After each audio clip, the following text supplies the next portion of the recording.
Morning, everyone. Hope everyone's well this morning. Here we go again. Another week of, I don't know, whatever you want to call it. Don't know, even know what the word is.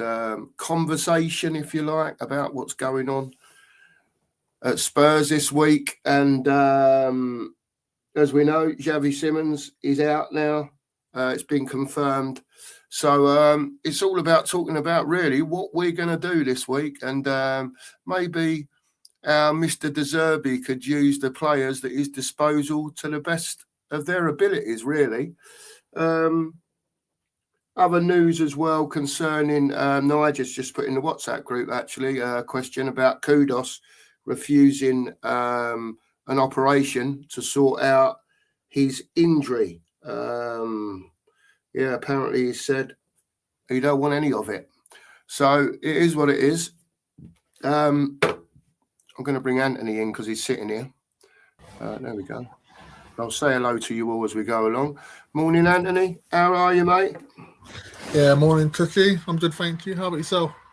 Yeah, not too bad, mate. Not too bad. It's all quiet on the Western Front, really, isn't it? There's not too much going on. Like I said about Nigel just put in the WhatsApp group about Kudos. I know it was probably last night it was said, but I had my eyes closed, mate, for a change. I was Sparko on the old sofa. You know how it is.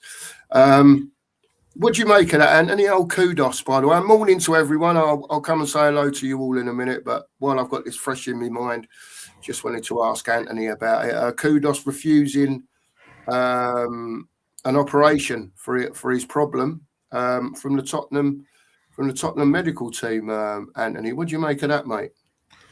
It's a bit strange, isn't it? But I don't know. Would the operation, would that make him come back quicker, or I don't know? Would he still be out? I think he's more worried about knackering him up, mate. Perhaps he's been seeing what's been going on the pitch with Xavi at the weekend, and he's thought, I don't want none of that, mate. Don't want them touching me. Yeah, probably. Yeah. Who knows? Who knows? I mean, don't forget. A while ago, Romero, didn't want the medical team touching him, and he went to Argentina and let them deal with him. You remember? Yeah, maybe. Well, the medical team are a disgrace, aren't they? Like with Xavi at the weekend. They allowed him to carry on running around when he's done his ACL and stuff, and he wanted to come back on. And I think they would have let. I think they would have let him back on if he didn't go down again. Mate, honestly, I've got to say to you, Anthony, when he was on the pitch, you could see that he'd hurt himself when he went down. Yeah, just from his initial reaction. Right, he'd gone down. First thing he does before he'd even settled on the floor, he had hold of his knee. He grabbed his knee straight away when he was still rolling to go down. Right, you could see that he was in trouble. Yet they're on the pitch. They've got him sat up. They're bending his knee. The old eye sprays out. Shh, you'll be all right, son. Go on, get back on there. Look, it's madness, mate. It's mad. They've got to assess people properly first at the end of the day. You know, like I said I can't remember what I said to you yesterday, when you're a player, Anthony, you know as well, when you play football, if you've hurt yourself, you know you've hurt yourself. Yeah. Do you know what I mean? You just know as a player, don't you? And I know when I'd done my knee, I knew what I'd done before I even hit the deck. But I just find it really strange in this day and age that they're risking doing stuff like, because surely they've come on and he said, I've done my knee. I've done something bad to my knee, you know? And for them to be stretching and get him on the stretcher, get him off, get him in the changing room, then assess him. You know, it's far more important for me to not cause any more damage, or possibly any more damage than trying to get a player back on the pitch when he obviously was very injured, if you want to put it like that, mate. But we've changed our obviously our medical team, but it's the same physios, isn't it? I mean, that physio that come on weekends, hasn't he been at Spurs for a long time, mate? I know they changed it. I don't know if things have changed again since De Zerbi come in. I haven't heard that they have. But I just find it madness, Anthony.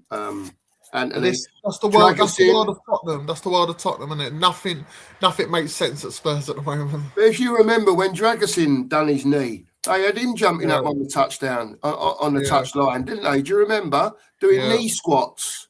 I mean, wow! It's just I just find it mad, Anthony. I really do, and it winds me up to a certain degree because, now. As we was talking about yesterday, whether it's the fault of the medical team or not or whatever, look, he's gone down with the injury, but they didn't need to do what they wanted to do. And now we're another player short, mate. I don't know what's happening with Solanke. I haven't heard anything about him, unless I just missed it. But now you've got Xavi out for the rest of the season. It don't look like Kudos is coming back anytime soon. Maddison's on the bench, but I think he's just moral support, lift the team and all that. I don't think you'll see him, mate, because if he was ready, to come on and play a 20-minute part or whatever, they'd have had him on, surely. They had plenty of opportunity in the last couple of games to get him on the pitch, and they haven't. So I don't think he's fit, mate. I don't think Nige said he heard that he'd read somewhere that he's still feeling pain, apparently, in his knee. So who Maddison? Maddison, yeah. The thing is, I just think it's a waste of a space on the bench. But I think just goes to show how many that we can afford to give him a space on the bench because of how many injury issues we have. Yeah, we probably don't have enough players, senior players, to fill the bench. So they fully thought I'd give Maddison. But was Williams-Barnett on the bench at the weekend? I can't remember. I don't think so, mate. I don't know why we don't give him a little run out. Put him on the bench. Well, he had a little injury a little while ago, and he was out. And I don't know if he's still injured. Okay. Anthony, to be fair, he picked up an injury in a under 21 game or whatever, under 18 game, whatever it was. And he sort of disappeared off the radar because he was on the bench regular, and then all of a sudden he weren't. And he had a little injury. I don't know if he's still injured or what's going on with him. But I find Spurs have always had, even though we're having an injury crisis at the moment, over the years we've always had injury issues, but just not as bad as this. So I don't know what the hell that's all about. Just remember Darren Anderson back in the days get injured a lot, and we went for a spell back in those days where we had the players used to get injured quite a bit. But I've never known an injury crisis like this. I can't remember, Anthony. I mean, obviously, when it's other teams, you don't take as much notice of it. But I can't ever remember Tottenham having so many players out at the same time. Do you know what I mean? And then continuous injuries throughout the season. So if you was getting one back, another one would go down. Do you know what I mean? There always seems to be something. And, I read something yesterday that, Real Madrid have had the same problem for a few years, but now they're looking into their pitch now, whereas Tottenham aren't.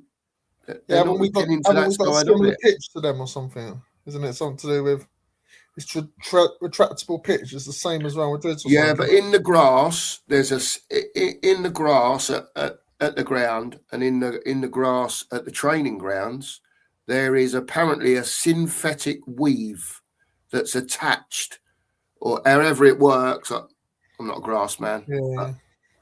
However it's attached to the grass, it's a synthetic weave, not a real grass, almost like not AstroTurf, where you go and play your five-a-sides on a weeknight, when you're in a little team. On the courts, it's almost like that sort of stuff. Do you know what I mean? That's added to it. And apparently even though they water it and all that, though, Anthony, I'll get all that. But apparently the density of the grass is different, to what a standard grass would be, if you were playing outside on the park or whatever. And people have been saying, well, it's not affecting the players that that come and play at the ground, away teams. And I read as well somewhere said, well, it won't, will it? Because they're only playing on it once a year, whereas our lads are on it every other week. Do you know what I mean? So that could have something to do with it. Look, Anthony, I think Tottenham have got to look into it because if they've got anyone that's got the know-how in the club to look into it, you know what I mean? You know what I'm saying? But yeah, something's got to be done, mate. Unfortunately, they can't carry on, you know, with this many injuries. And like I say, this season's been horrendous, mate, and it's been absolutely horrendous. Yeah. We are where we are, mate, as they say. Now, there's been a bit of talk, Anthony. I'll tell you what, before I get on to the next bit, Anthony, let me just write this down a minute. Let me just say hello to a few people because yeah, sure. On my own, I do it every day or whatever. So, Rodney, big up to you. Kate, the virtual hug. Good morning. Hope you're well, Kate. Big up to you. Morning to Ange. Sorry, I'll start that again. 43 Ange, by the way. Yeah. Because underneath is Aussie Ange. Big up to you, Aussie Ange, for being in. Stu's in this morning. Big up to Stu. Hope you're well, man. Hope you're well. Let's see who else is in. Steve is in. Big up to you, Steve. Hope you're well. I'll put a link in again in a bit for anyone who wants to come on. Hello, Lee. Morning to you, mate. Hope you're good. Mr. Chambers, hope you're well, sir. Hope you're well. Jane's in this morning. Big up to you, Jane. No problem, Jane. Thanks for popping in. Here he is, the man, the myth, the legend, Mr. Barton. He's Nigel. It's Nigel in the chat. Have you seen him? I haven't seen him yet, mate. That music he done for me yesterday. I mean, I'm not a tech wizard at all, and the way, I mean, I've done the music, but the way he edited it all and stuff, I'm like amazed by it all. So big up to him for that. Yeah, big up, man. Big up, Nige. Billy's in this morning. Big up to you, Billy. Where am I? Guy's in. Morning, Guy. Hope you're well. There's a StreamYard link if anyone wants to jump on this morning. And going back to Guy, no, I haven't, Guy. To be honest with you, I had a bit of an early night last night, mate. I was absolutely shattered. Fell asleep on the sofa. Morning, Chat and Cooks. Have you heard that Oliver Kloeshoff?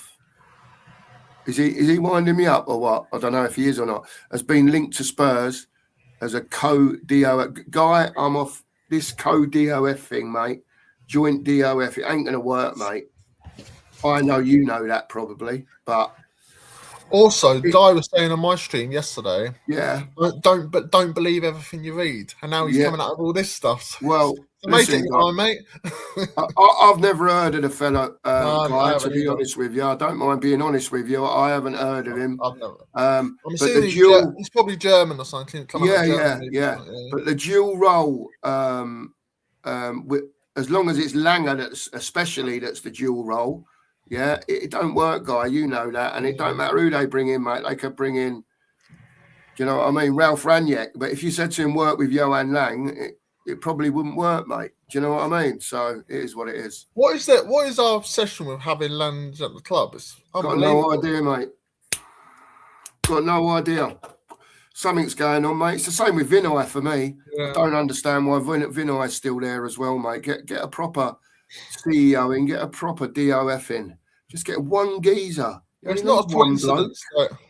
It's not a coincidence that Vinay left Arsenal and they've got better, and Lange left Villa and they've got better. Yeah, and they've both come to us and we've got worse. Yeah. There you go. Spot on. There's Nige. He's in, but I don't know if he might say hello, but he might be at work, and if he's busy, he don't get in the chat. But I'll keep going. Big up to you, Ghosted. Hope you're well. Wembers is in, YouTube member. Morning Cookie, all in the chat.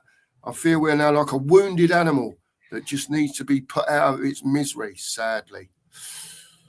Let's see how we go at the weekend, Wembers. Well, we've still got a mathematical chance, mate. Listen, it could all change at the weekend. Let's just I'll be on the positive train, right? Let's just imagine that West Ham get beat, right, on Saturday, and then Spurs beat Villa on Sunday.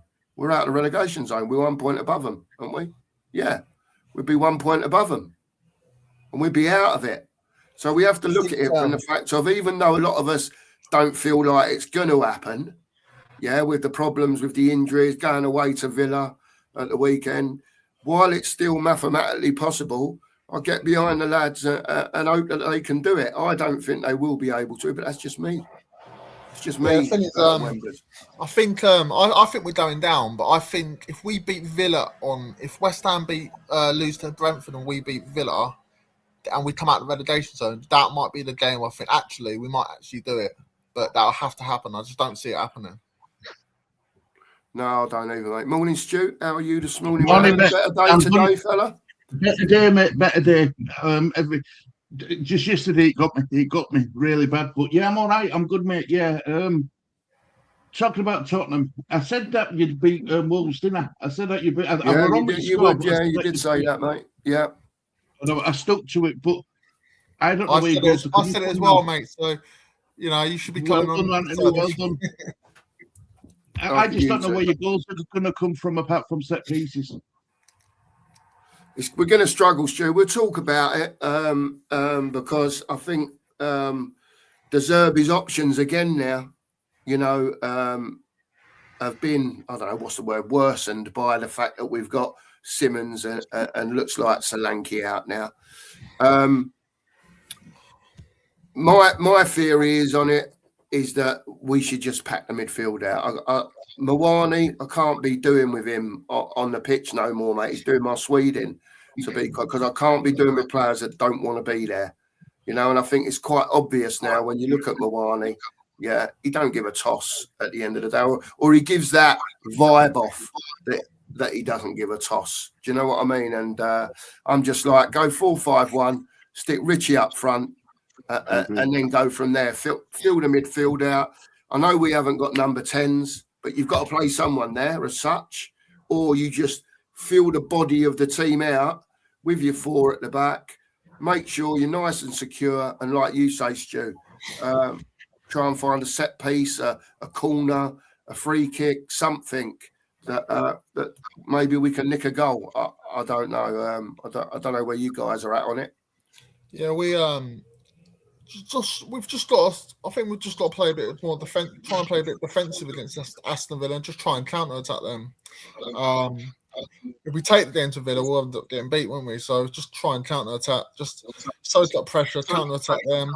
I don't care if it's boring 1-0 as long as we get a result and stuff. But the thing with Mawani, he's obviously on loan all season. He's shown he hasn't cared.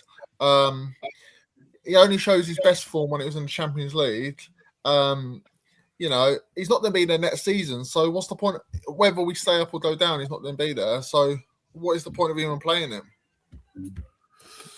There you go, mate. It's now in Spurs we're signing him on a 5-year deal, mate. At the end of the season, you know what I mean? It's yeah, we'll sign him on a 5-year deal, loan him next year. When we get relegated, we'll loan him out for a year, and then when we come back up, he'll be back with us again.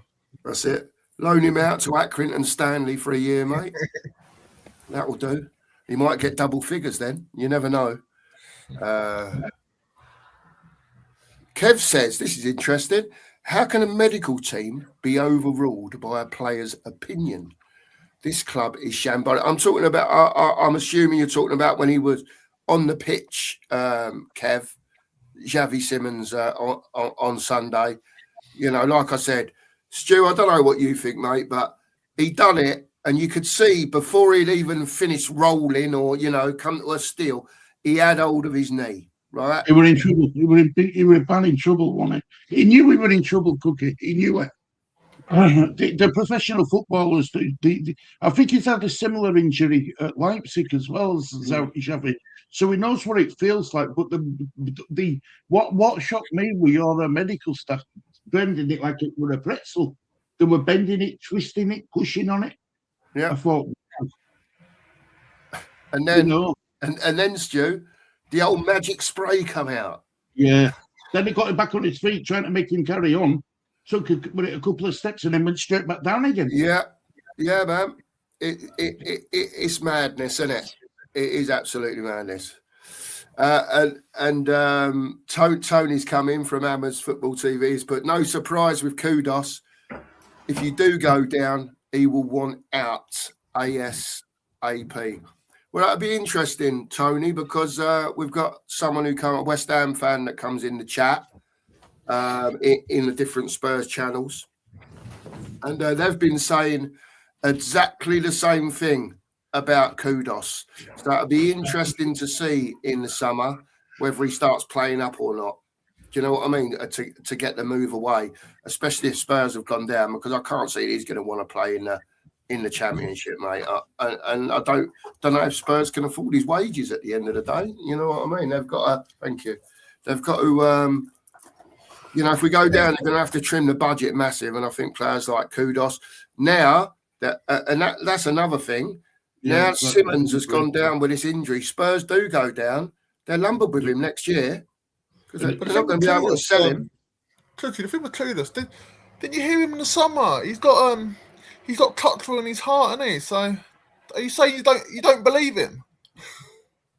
Mate, listen, it's what it is. All I'm saying is, Anthony, that Tony here is the second person, West Ham fan, that said when the going gets tough, Kudos might want out. But again, if we go down, he's going to want out anyway. He's not going to want to play in the Championship. So it is what it is. I'll keep saying a few hellos. Stu, apologies just for a sec. See what I'm finding. Some more people. Stu boys in. Big up to you, Stu. Morning to you, mate. I hope you're well. Wild Spade's in. Big up to you, Wild Spade. I hope you're well. He says now Simmons is out. Things are looking bad. I don't think you'll be stronger than West Ham. The thing is about West Ham, though, yeah, they've got some tough games as well. I don't know why people think they're going to suddenly go on a massive run. They've got some tough games. They have to still got Arsenal to play, which I don't think they'll win that.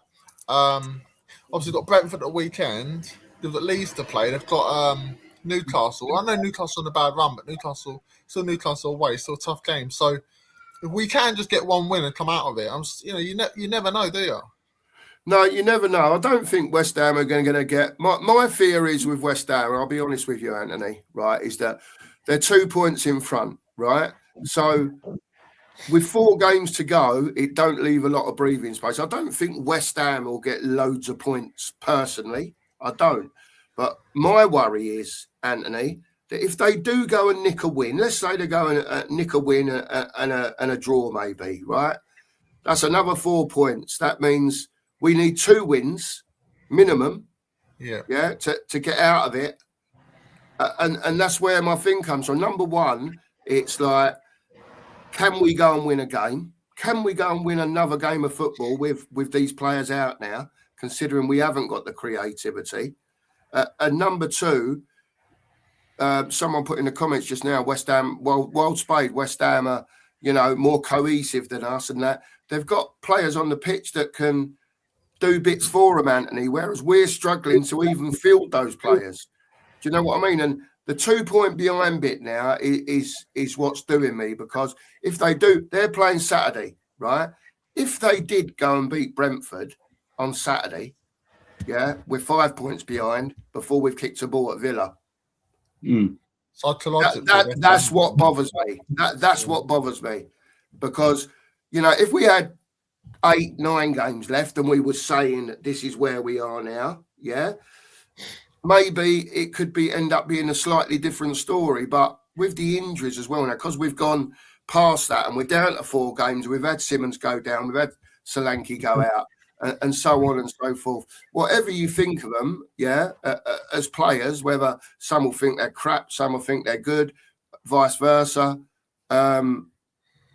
it just makes it a whole lot harder for Spurs, Anthony, I think. I just do, mate. And that's where I'm at. Tell me where you are at with it, Anthony, because I get what you're saying. I don't think West Ham will get, 2 or 3 wins. I don't think that will happen. But I think that they will get a point here and a point there and might nick a win as well, which then in the grand scheme of things, you could get to a point where Tottenham need more than 2 wins. Yeah, like I agree. If West Ham obviously beat Brentford at the weekend, so psychologically that's shit for us basically before we've even kicked the ball. So I think Villa's tough game, and I don't think we'll beat Villa. Even though we have won, not last year, but we won a couple of years before that in a row. But we had better size then, and we didn't have all the injury issues. And I still think we're going down. I do. I don't. I hear people say we're going to stay up, and I'm like, well, based on what evidence? But football, sometimes football works in strange ways, and we're all doom and gloom, thinking we're going to lose here, we're going to lose there. You never know what's going to happen. Spurs might surprise us, and if they do manage to get a result, I'm not convinced West Ham are suddenly going to win their next 4 games. So we do just manage to get that one result. Just say West Ham lost against Brentford on Saturday, which is possible, and we lost to Villa, still 2 points behind. I think West Ham have got Arsenal after that, and then we've got Leeds. So that's a winnable game for us, where we could come out. If that was the case, that's a game where I see we could come out the relegation zone. And if that was to happen, I'd have more belief we'd stay up. But obviously, West Ham could go to Brentford and win at the weekend, and if they do, I think it's game over. I think it's going to make it really difficult for us, and the reason being is, I think we're not mind readers. Don't get me wrong, but if West Ham, if West Ham beat Brentford, right, then I just see all the pressure being shifted back to us again. Now, and that's just to get back to within 2 points of them again. That's not to overhaul them. Yeah, you know what I mean. And I just think that if that was to happen, I almost feel like that would be the final nail in the coffin, mate. Especially if we didn't beat Villa and we was 5 points behind. Do you know what I mean? You've got to draw with them, and you're 4 points behind because you're still more than a game, Anthony. Do you know what I mean? And then you're down to 3 games. Do you see where I'm coming from? You're down to 3 games then, and then all of a sudden they could be 5 points clear, and you need 2 wins and them not to win one of their 3 games to get back out of it again. And bearing in mind it's Chelsea away and Everton at home who are still going for Europe. But what might go against us, the fact that up until the last game of the season, we're playing after West Ham on every game, aren't we? Could be, mate. Yeah, I haven't looked into it, Anthony, yet. Yeah, we could be, mate. West Ham are playing first on every like this weekend. They're playing a Saturday, we're playing a Sunday, and then I think the next weekend that we've got the Monday's game, haven't we? So they'll be playing on the Saturday or the Sunday. Okay. And then after that we have Chelsea in the midweek game, so they'll be playing in the weekend before. So they're always up until the last game season they're playing ahead of us. That might go against us and in their favour. Yeah, but sorry, a fresh cup of tea just coming in now. I was shocked because the missus bought one in a minute ago. It's like, wow, there's another one. I wish you had power to pass a cup of tea through the screen. I'll be like, I can try, mate. Mystical powers, Anthony. You know what I mean? There you go. Sorry. No, you're not having it. Sorry. The Leeds game, we're talking about that Leeds game you've got coming up after Villa. Yeah. If Leeds lose, if they feel sorry for themselves and lose against Burnley, which I don't think they will, but if they lose against Burnley, I fully expect Tottenham to beat Leeds. If Leeds come out all guns blazing against Burnley, because the problem we had in that game against Chelsea, we played totally different to where we normally play. We're playing it backwards, back to goalkeeper. Goalkeeper went long on to Calvert-Lewin. He won the flick-ons, but no one were around him. We had a totally wrong tactics. It was the first time we played that sort of way in ages. So if we're feeling sorry for ourselves against Burnley after going out in every cup semi-final, if we lose that game, I think we'll lose against Tottenham. If we beat Burnley, I think we'll get a draw against Tottenham. Interesting. It is like obviously I know some people who's I'm in a WhatsApp group. There's a Man United fan in there, there's a Leeds fan, and the Man United fan says if Leeds turn up the way they played against United against Spurs, they'll beat us. And I'm like, yeah, but football don't always work out like that. Like United are Leeds' rivals. Obviously, they played a lot better. They're rivals, but just because they beat just because they beat United, it doesn't necessarily mean they're going to turn up and play the same against Spurs.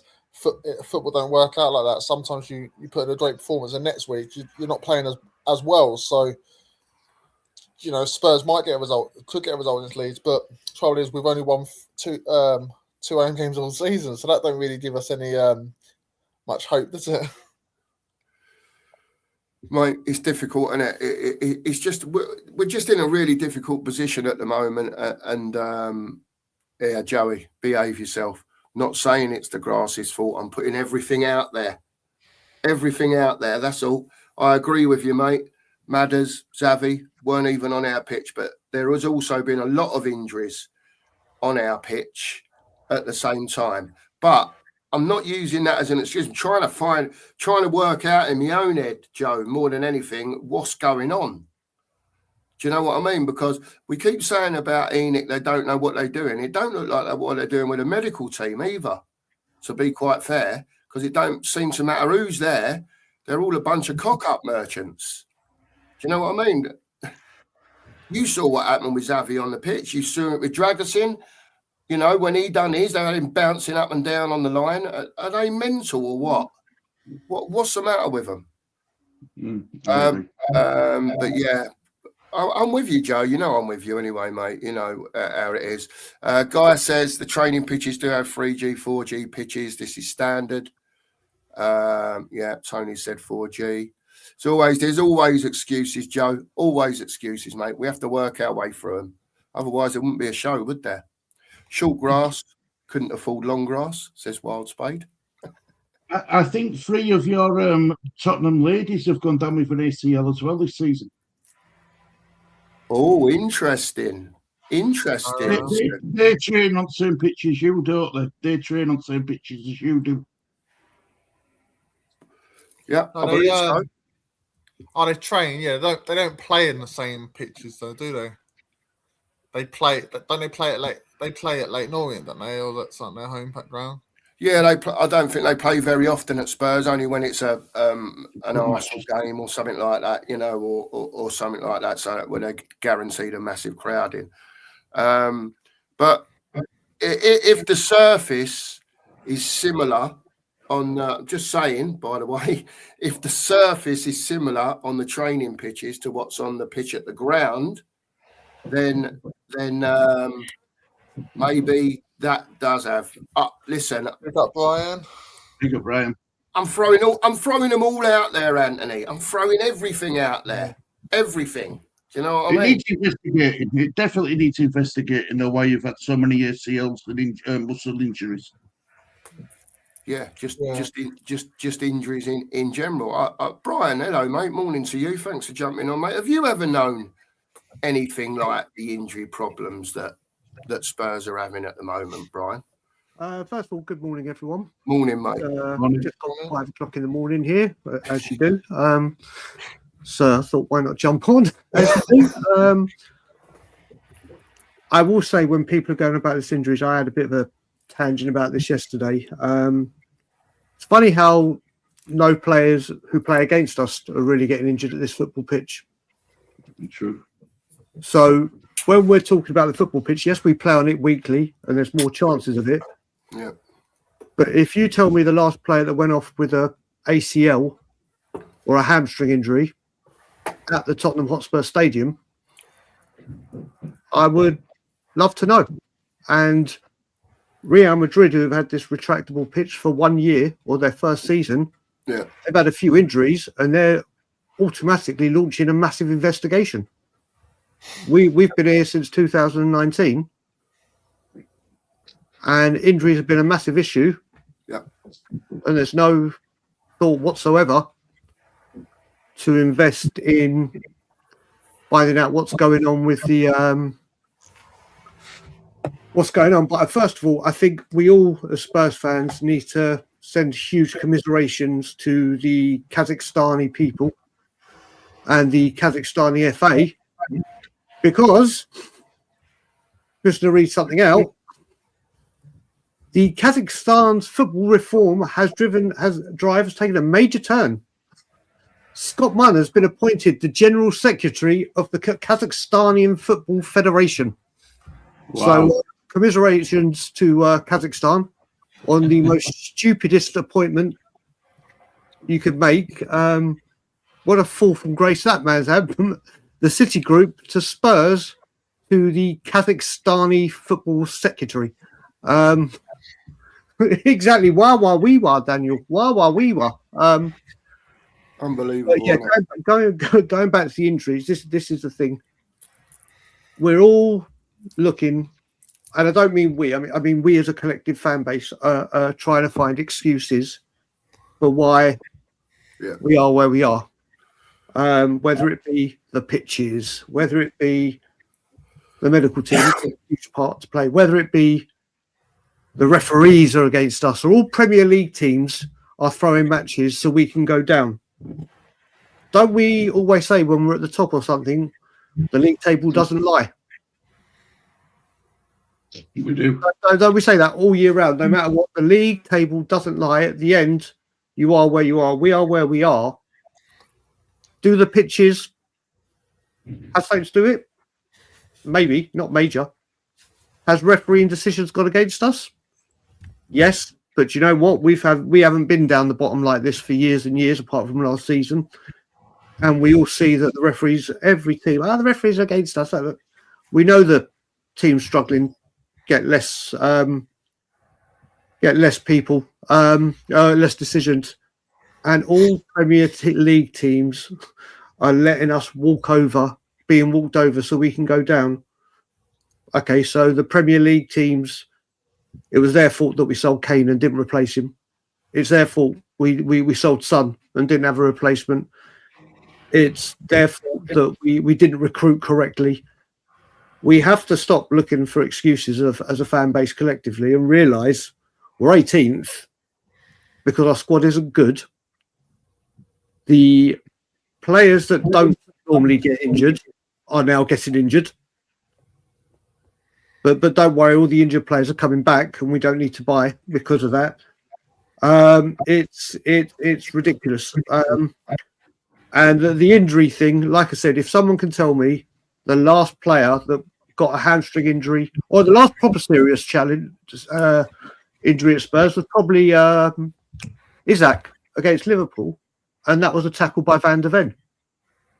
It wasn't an ACL, it wasn't a hamstring, it wasn't a big injury, as in like what we've been suffering. So we need to stop the pitch. Yes, I think it may have something to do with it, but we'll see.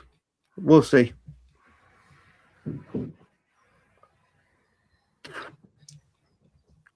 You're on mute, Mark. Yeah, sorry, I was having a coughing fit. I was just saying interesting. I was having a coughing fit before that, Brian. Sorry. Good brother. It's interesting because we as fans, obviously we're on here talking about it, so we try and cover the whole, as much as we can. But are there still fans out there, Brian, that believe it is, and I'm talking about generally, are there fans out there that are still believing these conspiracies? It's not the players, it's the refs, it's this, it's that, it's the other. Why can people not see that it is the players, Brian? And it's been going on now for a while, as we always say, the gradual decline. It's worked its way from there down to there now. We're out of view nearly. The thumb's just up there because we're third from bottom. We're doing that. We're close to that, right? Brian, why are people not seeing what is happening generally? They see it. They see it, buddy. They see it. But anything to not blame the players that wear the badge or the people responsible for bringing them in. Like I said, you just need to look at what Liverpool did on Saturday with the protests. They're the current Premier League champions. They've won the Champions League, the FA Cup, the Carabao Cup, the World Club Cup. You name it, they've won it. Mm-hmm. They've protested against the owners on numerous occasions for numerous things. and they've got everything that we desire as a football club. And they're fit. I think they're fifth at the moment, if I remember correctly, or sixth. Yeah, fifth or sixth. Fifth or sixth. I think it's fifth. I think it's no, it's Villa fourth, Liverpool. Liverpool fifth, and then I think Brighton sixth. So they're still currently in a Champions League spot. Look at what they bought this summer. Yeah, paying over £100 million twice for 2 players. We're lucky if we spend that in the summer, let alone and we recruit. So I think there's a massive amount of people that know what the issue is, but they won't say anything because you can't say they're bad players. No, they play for Tottenham. They're elite. They're generational. They're the future. And the people that buy them, they won't say it because it's not fashionable at the moment. Again, if we get relegated, you watch this fan base probably go, "Oh my God, look how bad we've been. Look at the bad recruit." Then people will what price it, but it is what it is, mate. It is what it is. So we keep fighting. We keep struggling, and we see where we go. Our players are too hyped up. Like when Brad started about Romero and Van der Ven and stuff about how great they are, but the reason our defense is so shit the last few years is because of them. They're to blame as well. And Romero, I mean, he might be a World Cup winner, but he's in a team with Messi. That's the only reason he's won that World Cup. So I just think some of our fan base hype up our players, but we're 18th in the league for a reason, and it's a lot of those players. And they think they're better than what they are. They're not actually all that. Then also Argentina won't let Romero act like he does at Tottenham when he's playing for his international side. The players are better than Romero in the Argentina side who will kick him in a check. Whereas at Tottenham, he thinks he's the main man. He thinks it's the bee's knees. He fixes it. He fixes everything. Yeah, Brian, can I just ask you? I asked the chaps earlier. The news on Kudos that he basically has been offered an operation on his problem and declined. I wonder why that might be, Brian. Where are you with that one, mate? I mean, what more is there to say? I mean, we know so many players that have gone elsewhere for their procedures. I mean, if that's not the biggest indication of what a shit show we at our football club, that players are like, no, I'm not going, mate. I'd rather listen to Prince Andrew on babysitting tips rather than Spurs medical team medical advice. Let's get that right. I make no jokes about it.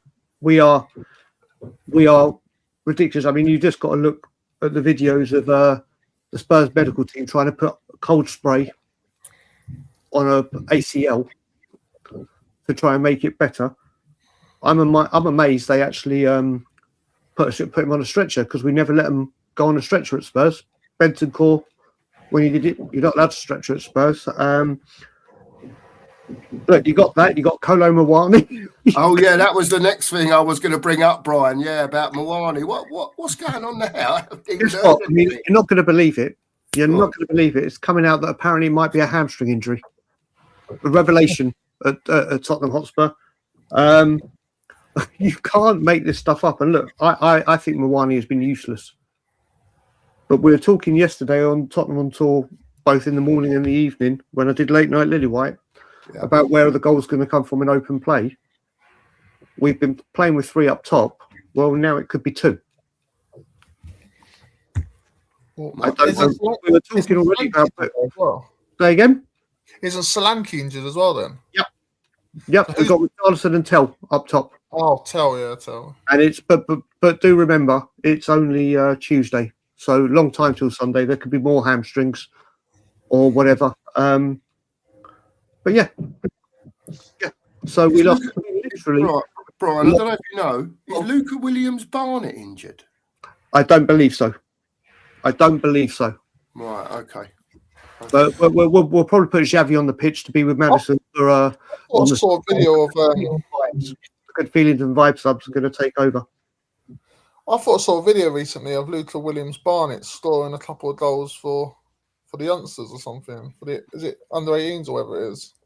He's smashing it whenever he is playing, but I haven't seen recently. Like I said, I'm not even bothered looking at the youth team this season because what's the point?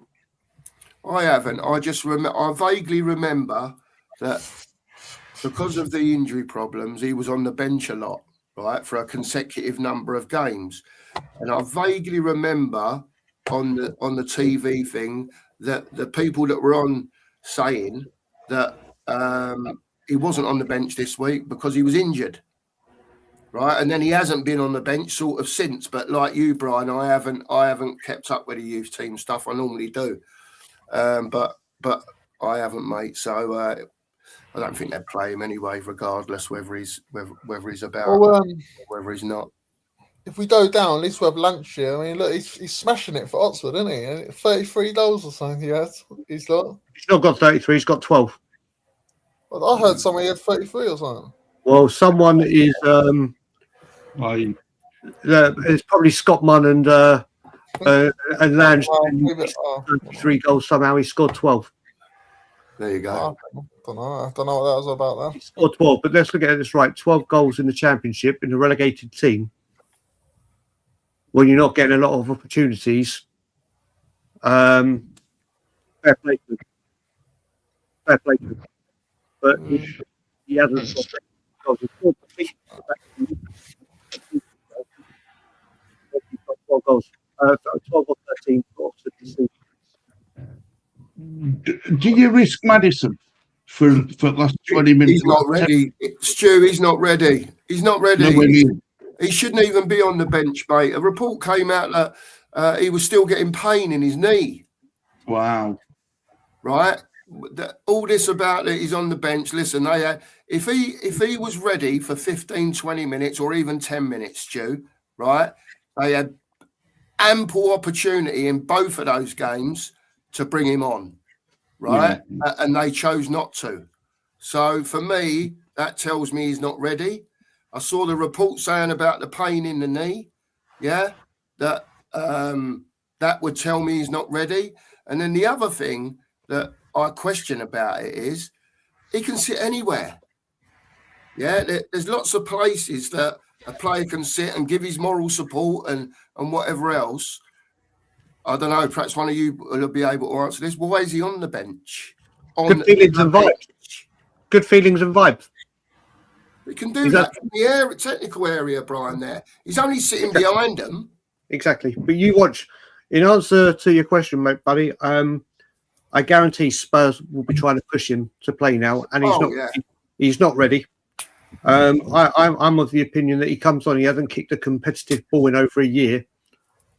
And whereas he could probably for 10, 15 minutes, maybe at a push do something, but he's not up to the speed, the intensity, the quality, and the physicality. But you watch Spurs fans go, oh my God, he's back, he's going to save us. He could be an absolute liability because he's not up to speed. And that's not his fault. That's not his fault. But you watch Spurs try and push him through, and knowing us, he'll pick up another injury. Yeah, we were talking about that earlier, Flex. We did mention it in the whole scheme of things, if you like. Yeah, trying to work out what's what and all the excuses that are being put forward as such. Yep. When, like Brian says, the squad just ain't good enough. It ain't deep enough. As with how many years have we going on about it ain't deep enough? And the level goes from there to there and all that stuff. Yeah, unbelievable. Tony, yeah, I'll see you Wednesday night, mate. Yeah, big up to you. Thanks for popping in, mate. Side Actor says it's wear and tear from playing on a harder surface over a long time. Example, Real Madrid have the same issues, combined with a lack of squad depth, injury-prone players, and substandard medical team. So, very well put. I would say you put everything and bundled it all together, and just put it in a little sentence there. Does anyone want to add anything else to that sentence that would go in the same block there? I just wish I could speak as well as he can write. Say that again, Stu. I missed that. It I was just totally wish I broke could- up. I just wish I could speak as well as he wrote. There's nothing wrong with how you speak, Stu. I'll have you know. There you go, mate. Marianne's saying good morning to Brian. There you go. We'll have Good some morning. of that. Good morning. I was just flicking through, trying to say hello to people that I think we could be close now. Grey face, no space. Wenger in. There you go. I had something else written down. There we go. That was what I was going to say. So, Mawani, you've said that he could be injured now, right? So Solanke's injured, we believe. Yep. Yeah, Solanke's out. So I that saw- leaves us Richarlison. Mark, just quickly, you've got a few people mention it. Drew Lala said it first. Go on, So mate. Wani out with a hammy. Yeah. I don't know where it's been confirmed. If people can just let me know where it's been confirmed. Yeah, let us know, Drew. I saw last word on Spurs have said there are fears and everything. I don't know where it's been officially confirmed, but sure, why not? There you Why go. I don't know. Listen, I think you're right, Brian. As the week goes on, little bits and pieces are going to come out. Whether they're excuses or not, I don't know. I mean, I don't know. As a player nowadays, Matt Law. Oh, Matt Law. They're saying Kolo Muani has not suffered a hamstring injury, contrary to social media reports. So Matt Law is saying he hasn't. Right, got We you. can't even get the right news out about a player. There you go. It's madness, isn't it? Some people are saying, yeah, he has. And other people are just putting it out there that they've seen that this is what's going on. And now an ITK, by the way, Matt Law, has come out and said that it's not true. Well, someone starts up a rumor, and then that's how it gets in it. Someone starts it off, and then someone else says it, and then before you know it, it's spread around the whole fan base. Yeah. Without actually a reliable journalist reporting it. Yeah, it's mad. Right. What I wanted to talk about was just briefly. Alistair Gold has just tweeted as well. Kolo Muani expected to be available to face Villa this weekend. Don't know if that's a good thing or a bad thing, Brian. Well, for bodies wise, it's a good thing, isn't it? But Obviously, yeah. it's not. Yeah.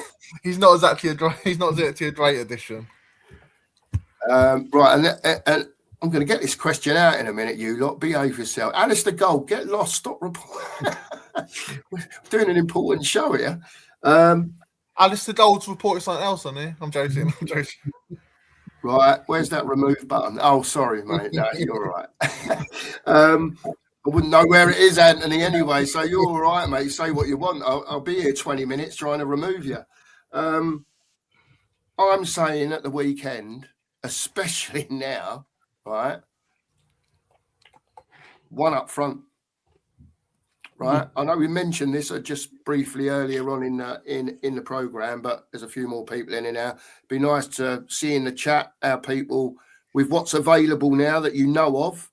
How you would what formation, if you're not every player, but what formation would you play? Put it in the chat. I'm now. Go on, Anthony. Sorry, mate. Sorry.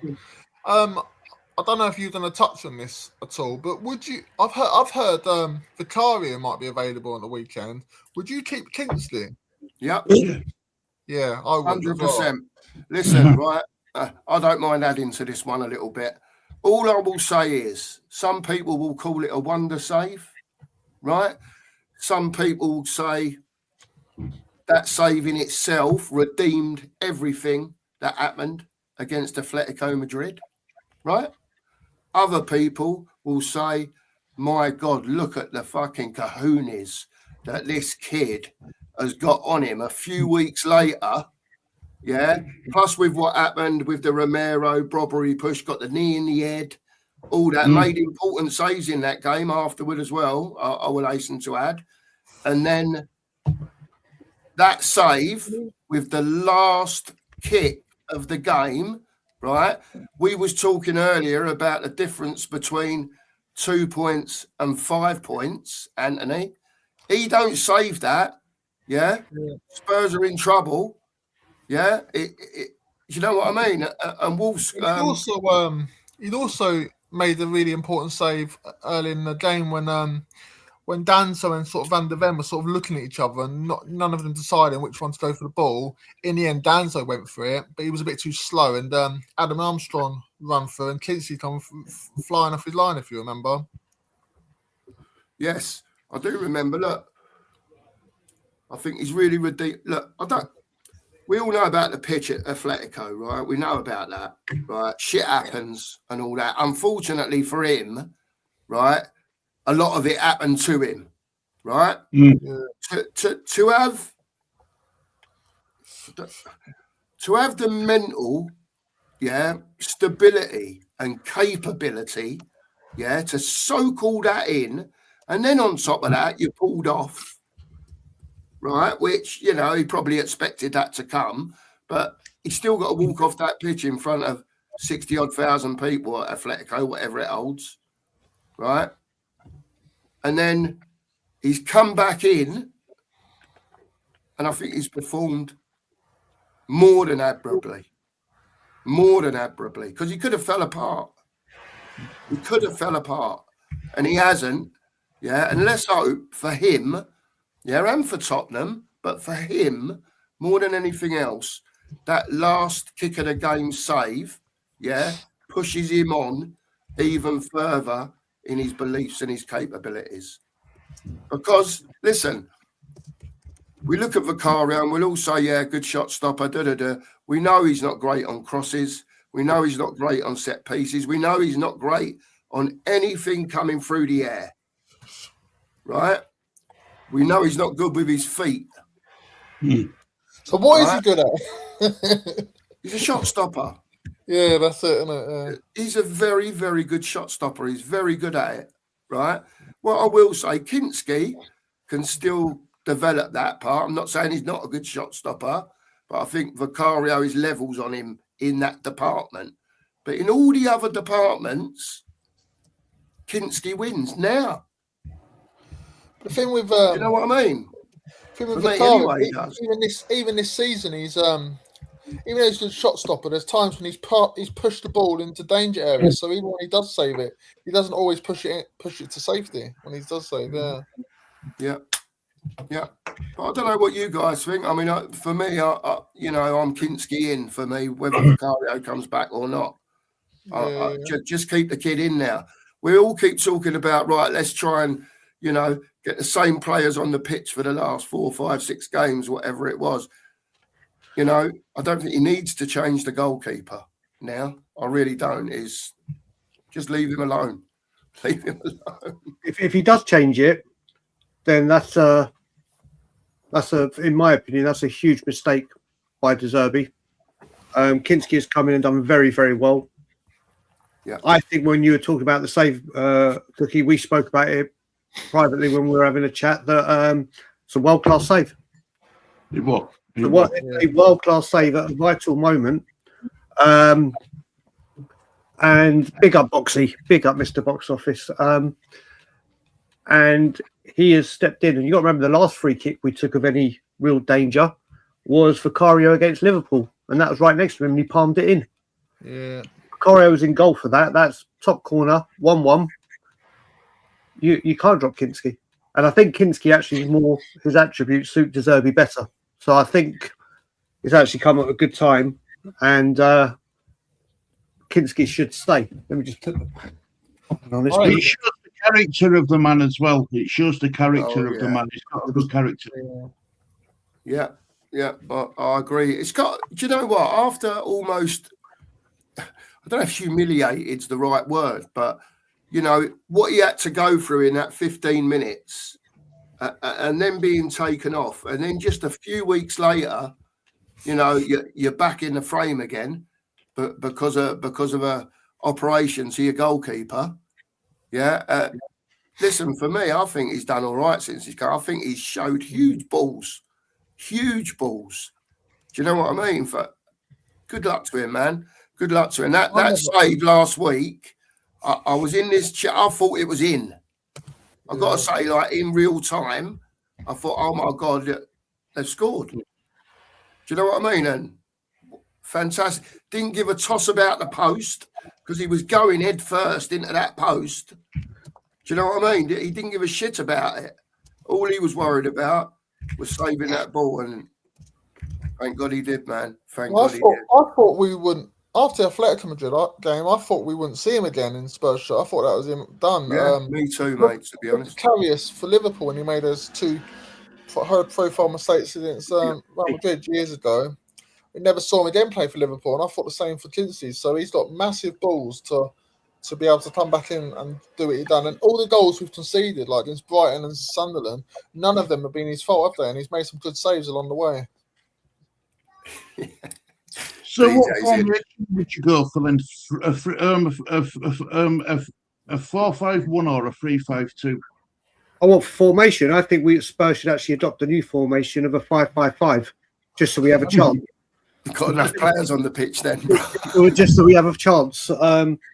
Then we might stand a chance against these teams.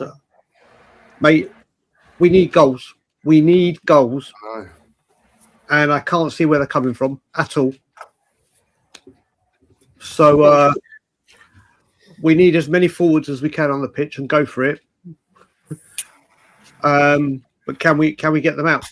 Can there be that hero that stands up and be counted and gets it all? I agree with Kuva. I wish to change my 5-5-5 to a 9-9-9. Services. That's what we need. Kuva's right. That's exactly what we need. Because I honestly, I spoke about this yesterday. I think a lot. Like we're obviously all thinking where the Wolves game just showed. Where are the goals coming from? This is the problem, Brian, isn't it? Player wise, we need to play Paulinho up there as a number 10 or something. Yeah, so someone said as well, VDV used to play a lot further forward earlier in his career. Yep, that's what we're going to rely on. Paulinho, a defensive midfielder and a centre back. That's how bad things are. That's what we're looking for our goals. Big up, Marcus. Big up, buddy. But yeah, this is where we're at. This is where we're at. That we're looking for goals from our Portuguese holding midfielder and our Dutch centre back, which would mean that means it would have to be Davies. Danso and Dragusin in defence. Well, apart from Richarlison, isn't Van der Ven and Paulinho our highest goal scorers apart from Richarlison? And Romero. And Romero, yeah, I was going to say Romero. That is bad, isn't it? If you're relying on defensive players to get us out of trouble. Goals. I think 4-5 on your top goal scorer list is own goals. I will say as well, with what we're saying with the defence and all that, but don't worry, it's the Premier League that's against us, not the fact that our defensive midfielder and apart from Richarlison, who's got amongst the goals. I mean, put it this way, if it weren't for Richarlison's goals and the 2 centre-backs' goals, we'd already be down. Tricky, I was saying, I do apologise, actually, because it's my fault, actually. Spurs have been losing in the league and I haven't won in a while. Because, again, on Saturday was...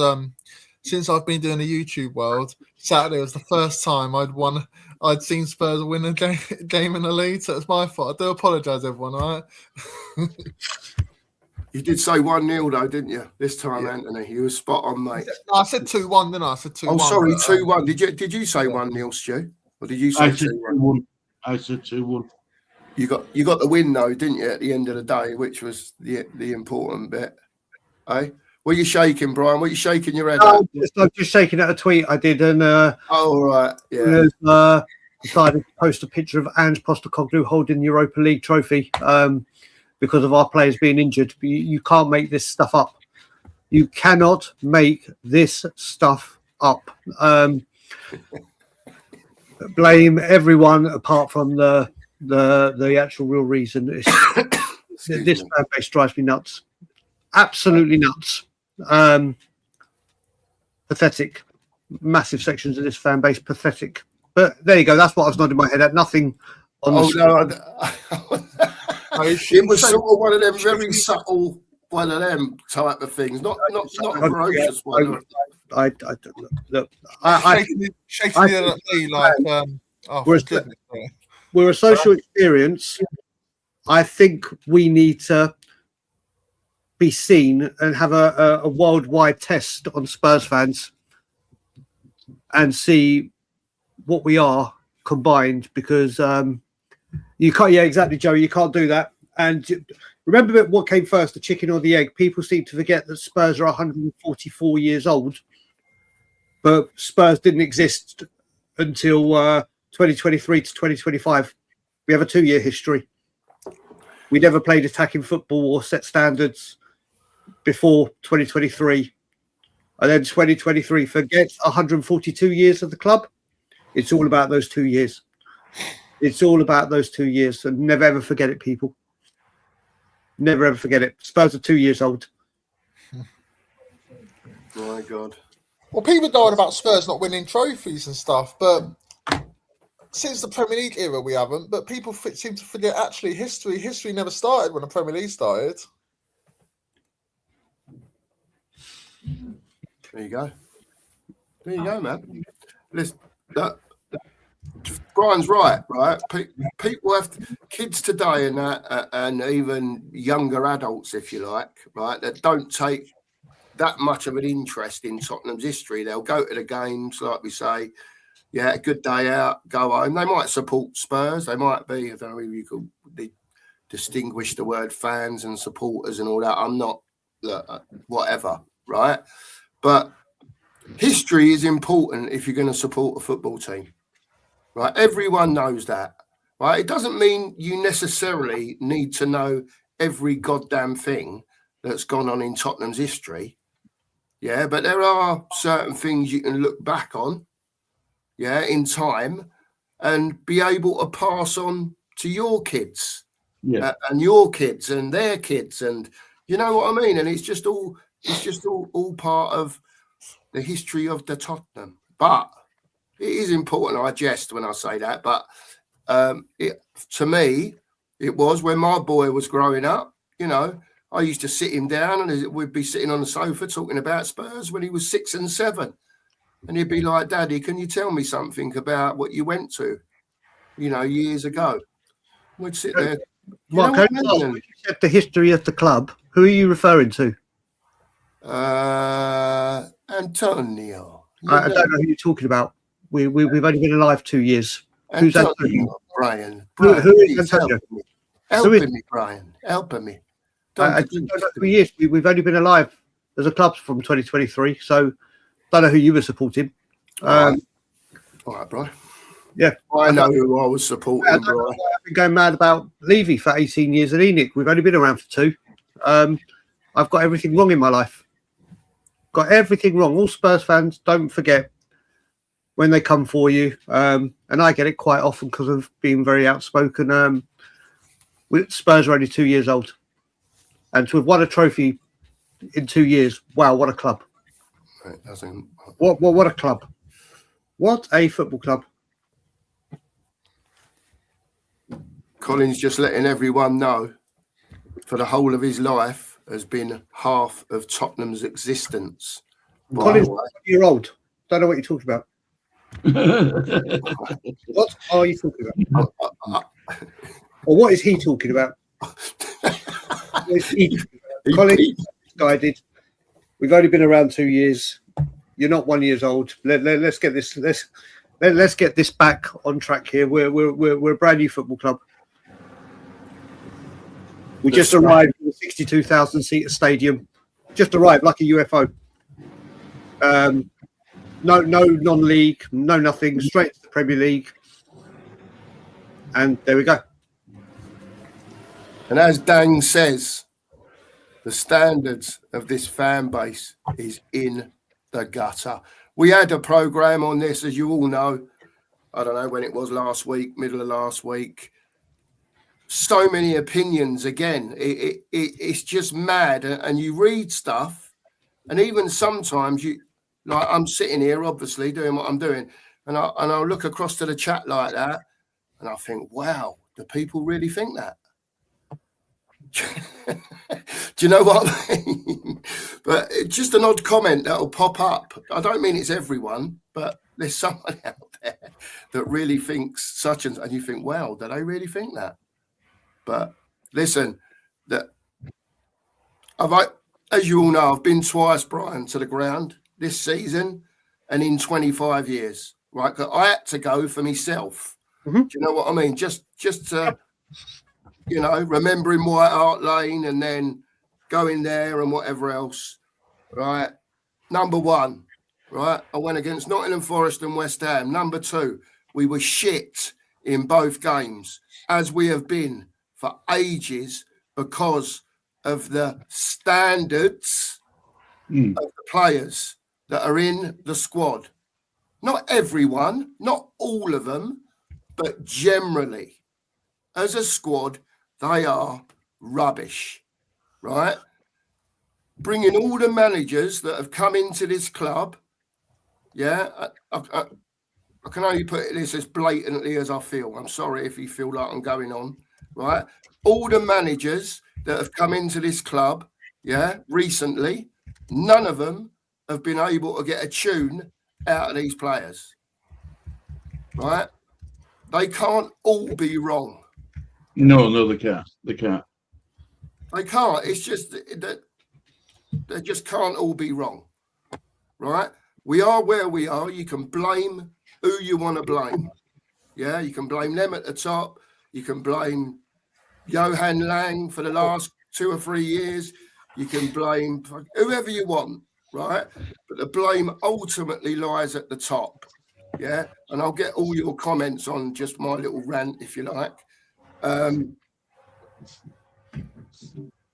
We're going down, people. Unfortunately, right?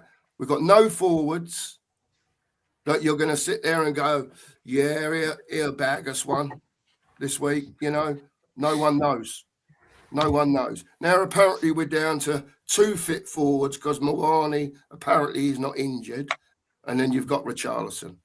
So Lanky is injured. Right? We've got no one in that midfield that can create anything as such. We haven't got that player that's going to be on that field, and in that 90 minutes, you're going to go, he will create something. He will do something. So where does that leave us as a football club for 4 games? Yeah, Phil, I'll chuck it in for you, mate. Sorry, I'm so far behind. I was just about to say that. I'll chuck it in the bottom there. Hold on, Phil. Sorry, people. I'm not very good at doing the old talking and doing other shit at the same time. It's a bloke thing, you know what I mean? Women are good at multitasking. Us blokes, mate, some of us anyway, we struggle with it. But there you go. Did Mourinho come out recently? Mourinho come out recently and criticised the board, didn't he? Yeah. He did. And I think he's spot on 100% with that, what he said about it's it's not always the manager's fault and all this stuff. It's what's at the top and stuff. It's just like you said, it can't always be the manager's fault. And how many managers have we had over the years? So it's a disgrace. And the other problem is, Phil, it's near the bottom of the chat if you want to jump on.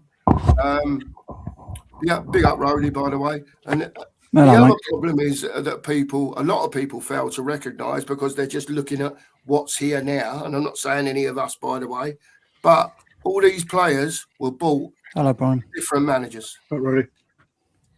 Different systems, different formations to do different jobs. Right? Brian was having and I hope you don't mind me saying, Brian, I know Brian was having, and I think it actually started in here, if I'm not wrong, was having a conversation with Ellie. No, it weren't. It was a WhatsApp group. Sorry, Brian. Yeah, it's cool. About Pedro Porro. Yeah. Right? Now, listen, Phil's in now, and I've got no doubt he might have a different opinion. But Ellie was saying, I've had enough of Pedro Porro, and I know Ellie won't mind me quoting her. I've had enough of Pedro Porro. I think he's been poor, and so on. Yeah, and I just want him gone now, right? Which I think a lot of people do feel like that. But then Brian's argument against that was Brian. So yeah, the thing is, I really, really don't like the Pedro Porro slander or the fact, and this wasn't Ellie. This was, I mean, as a fan base, the slander Pedro Porro gets. When you look at this man, since he's been at this football club, no one comes close to the amount of minutes he's played. I mean, it's fucking ridiculous how many minutes he plays. We have played him right wing back, a right back that you go forward to get the goal, a right back that you stay forward and pass the ball deep. We have Jed Spence, who is meant to be the second right back, but we don't trust him to drop Porro. So Porro, you play every single minute because we don't trust the back. That's the problem, Brian, isn't it? We will trust the right back to play left back when players are injured at left back, and literally plays every 90 minutes. Does not get a chance to have a rest. Does not get rotated. If you're fit, you play. If you're fit, you play. Just like we've done with many one of the big players, because we won't buy replacements for them or back up to rotate like a normal club. He just does not get time to be rested. He is absolutely bloody knackered because of the amount of minutes he plays, which is going to affect your form. No Maybe depth, he goes mate. to Spain, he plays incredibly. And people have about Pedro Porro. That man is one of the only few players that I will say, do you know what? Whether he's on form or not, you can see the hunger, passion, and desire in him, and the passion and the commitment to fight. But I ask anyone to play the amount of minutes he does, not be rotated, not be rested, and then say be on top form all season.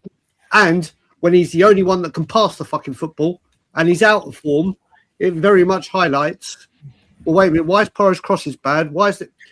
Because it's so highlighted because he's the only one. Yes, he's not had a very, very good season. He started off very well. Last season, he was ranked in the top 2 or 3 things for every single right back metric defensively. But this guy just plays and plays and plays and plays and plays and plays.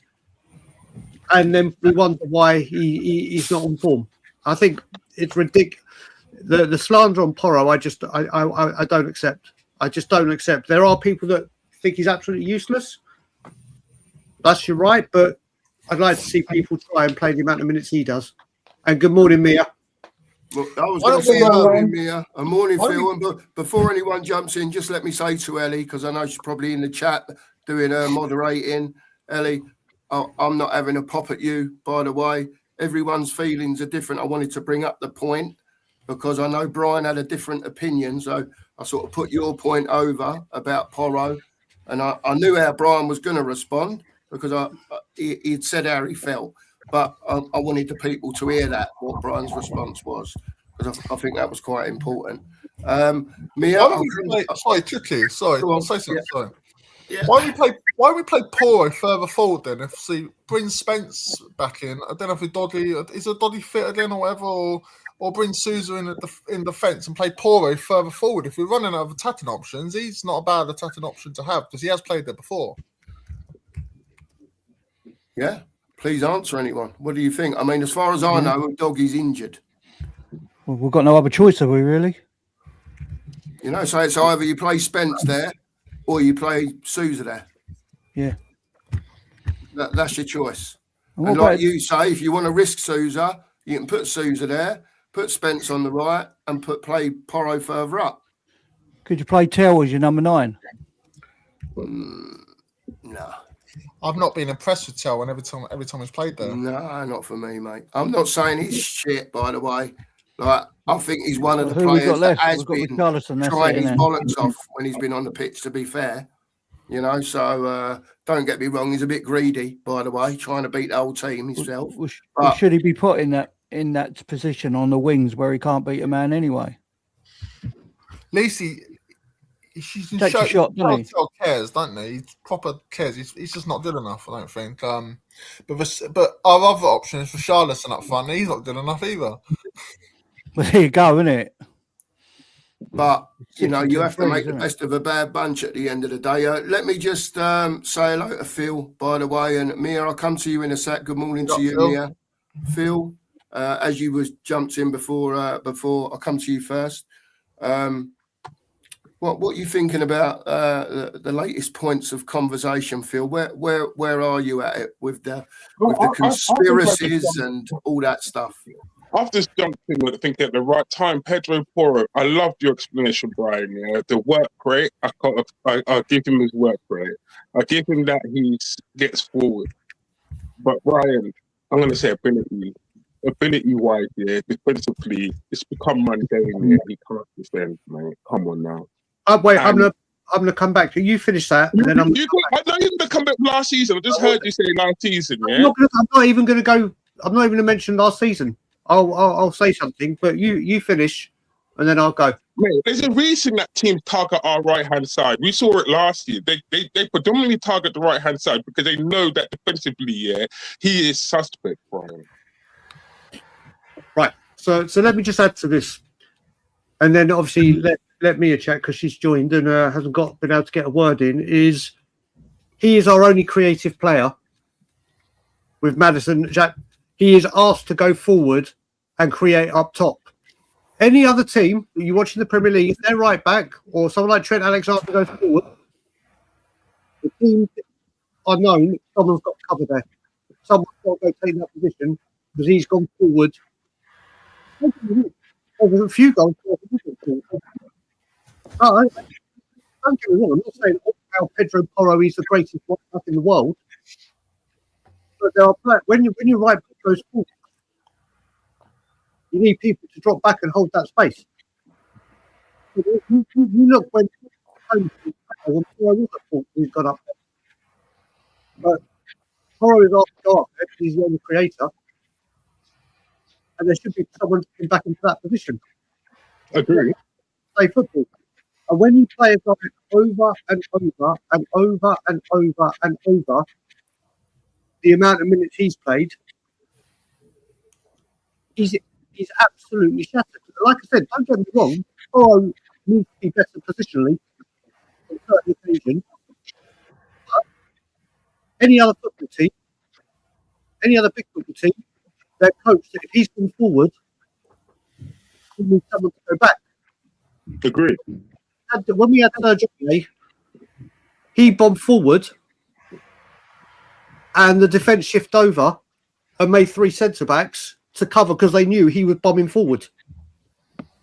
You can't have it both ways that you need him to defend, but you need him to attack. You need him to create, but he needs to be back in position. And you need to play him, like I said, over and over and over and over again. And this would happen, mate, Jed Spence. Jed Spence, if he was there, Jed Spence is, in my opinion, much better defending and shit attacking. Agreed. And then we'll then be saying, well, why isn't Spence bombing forward on the right to go support the wingers? Because but this is what we do. Like I said, people can not rate Porro and all that, but I won't take the slander when that man, if you go and see, let me, most minutes played for Tottenham this season. So it's Pedro Porro. You keep checking. Last season he played more up minutes than everyone. I like I said, I am a big fan of Porro. I know he's got faults that needs to be worked on. We should have a rotation though, Brian, shouldn't we? Exactly. Right. And I've the other one I was got going to bring up let me was go out and Spence. come back. Go out and come back. Right. Let me just say with Spence as well, yeah, playing on the left-hand side. Spence on the left-hand side is predictable because you know that he's going to cut back in on himself, right, and to cross the ball because it's on his opposite foot. And I noticed that, in the Wolves game, and I said that in the group chat. I said that multiple times. They know what he's going to do all the time. Right, you know exactly what he's going to do. Thank you. You know exactly what he's going to do, so you can predict it already. So the defender didn't even have to dive in. You knew that Spence would cut back in on himself, to cross the ball in because he's on the wrong side. I agree with Brian there. He should be on the right-hand side. The Spurs should have bought a proper left back or a left-sided defender. Yeah. Right? So you could play Van de Ven as left back. But we didn't do that in the summer window. But what I'm going to say with Pedro Porro, it's not about the application. It's the ability-wise defensively. He leaves us suspectly open. There was a chance that Wolves had in the game, if you remember rightly, where Danzo, where the guy was basically in on goal, on the right-hand side. Danzo was left stranded. And this I'm going to watch very carefully, because I think Danzo is suspect to pace. And that's basic. And there was no Porro around him. And that striker had a one-on-one with Kinski and could have scored. And by all rights, he should have scored. That's how poor Wolves were. So I'm looking at it and I'm thinking, right, okay, if you played the most amount of minutes, no one can question your heart and your desire. But I can question you positionally and I can question your ability-wise. But doesn't playing so many minutes also affect your mental? You might look physically fit, but mentally, don't the mental status also make you make mistakes as well if you play that many minutes? Yep, and I'll also say I love how we're blaming the defenders when you're in a relegation battle. The most important thing is you need your front line to score with the chances they get and be ruthless. When you're going for a title or challenging for top four, you need your defence to hold strong because your strikers are getting the job done. Well, it's the other way around here. And we counter-attack time and time again, don't we? This is what happens. We blame the wrong people at the wrong time. We have got a forward line that has scored 16 goals between them in Solanke, Mawani, Tell, Odebear, and Richarlison. 16, and Richarlison's got 9 of them.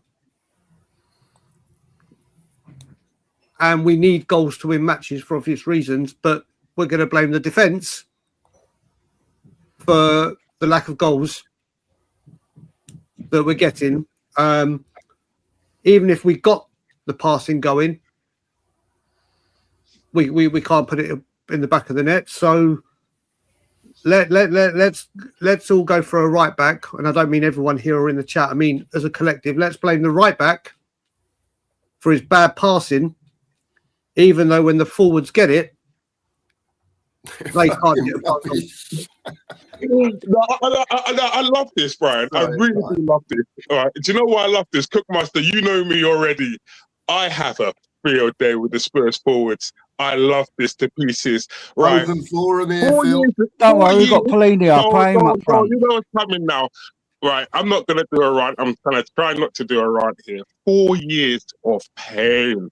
What did I do in a previous life to watch the Pigeon play?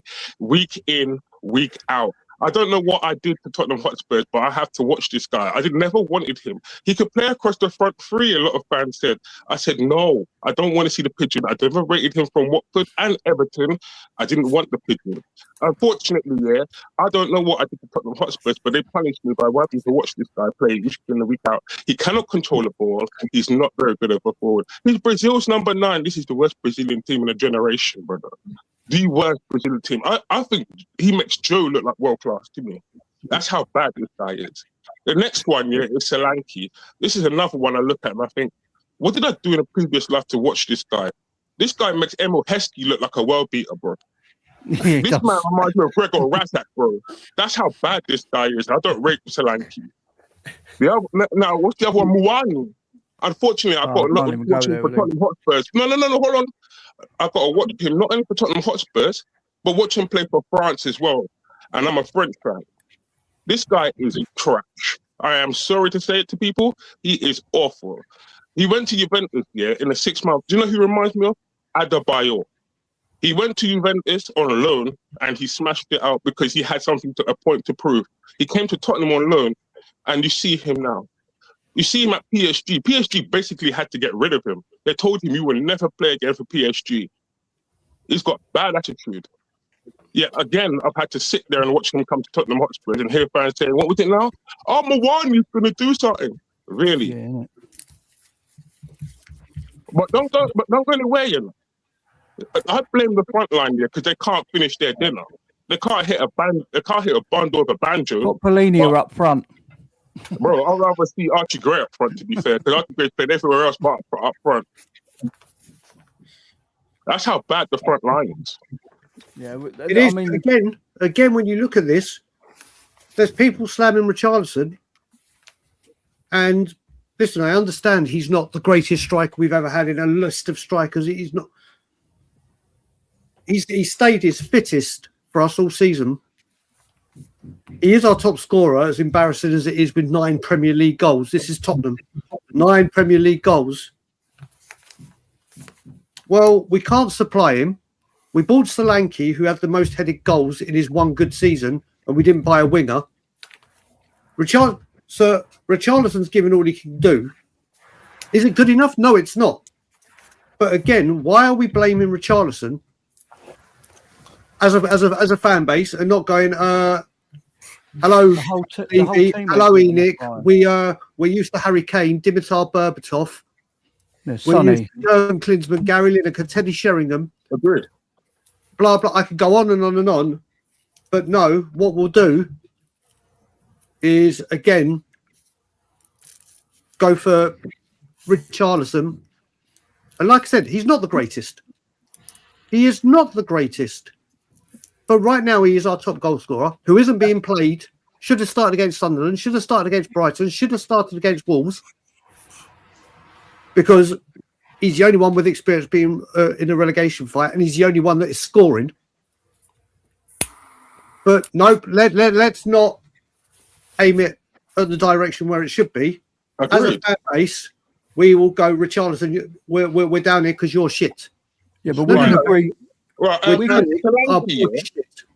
Solanke, for example, right? He spends more time outside the penalty area than he does in it. So if you can't score a header because you're not in the penalty area to score a header, because you're outside on the left hand side, spurted by a winger.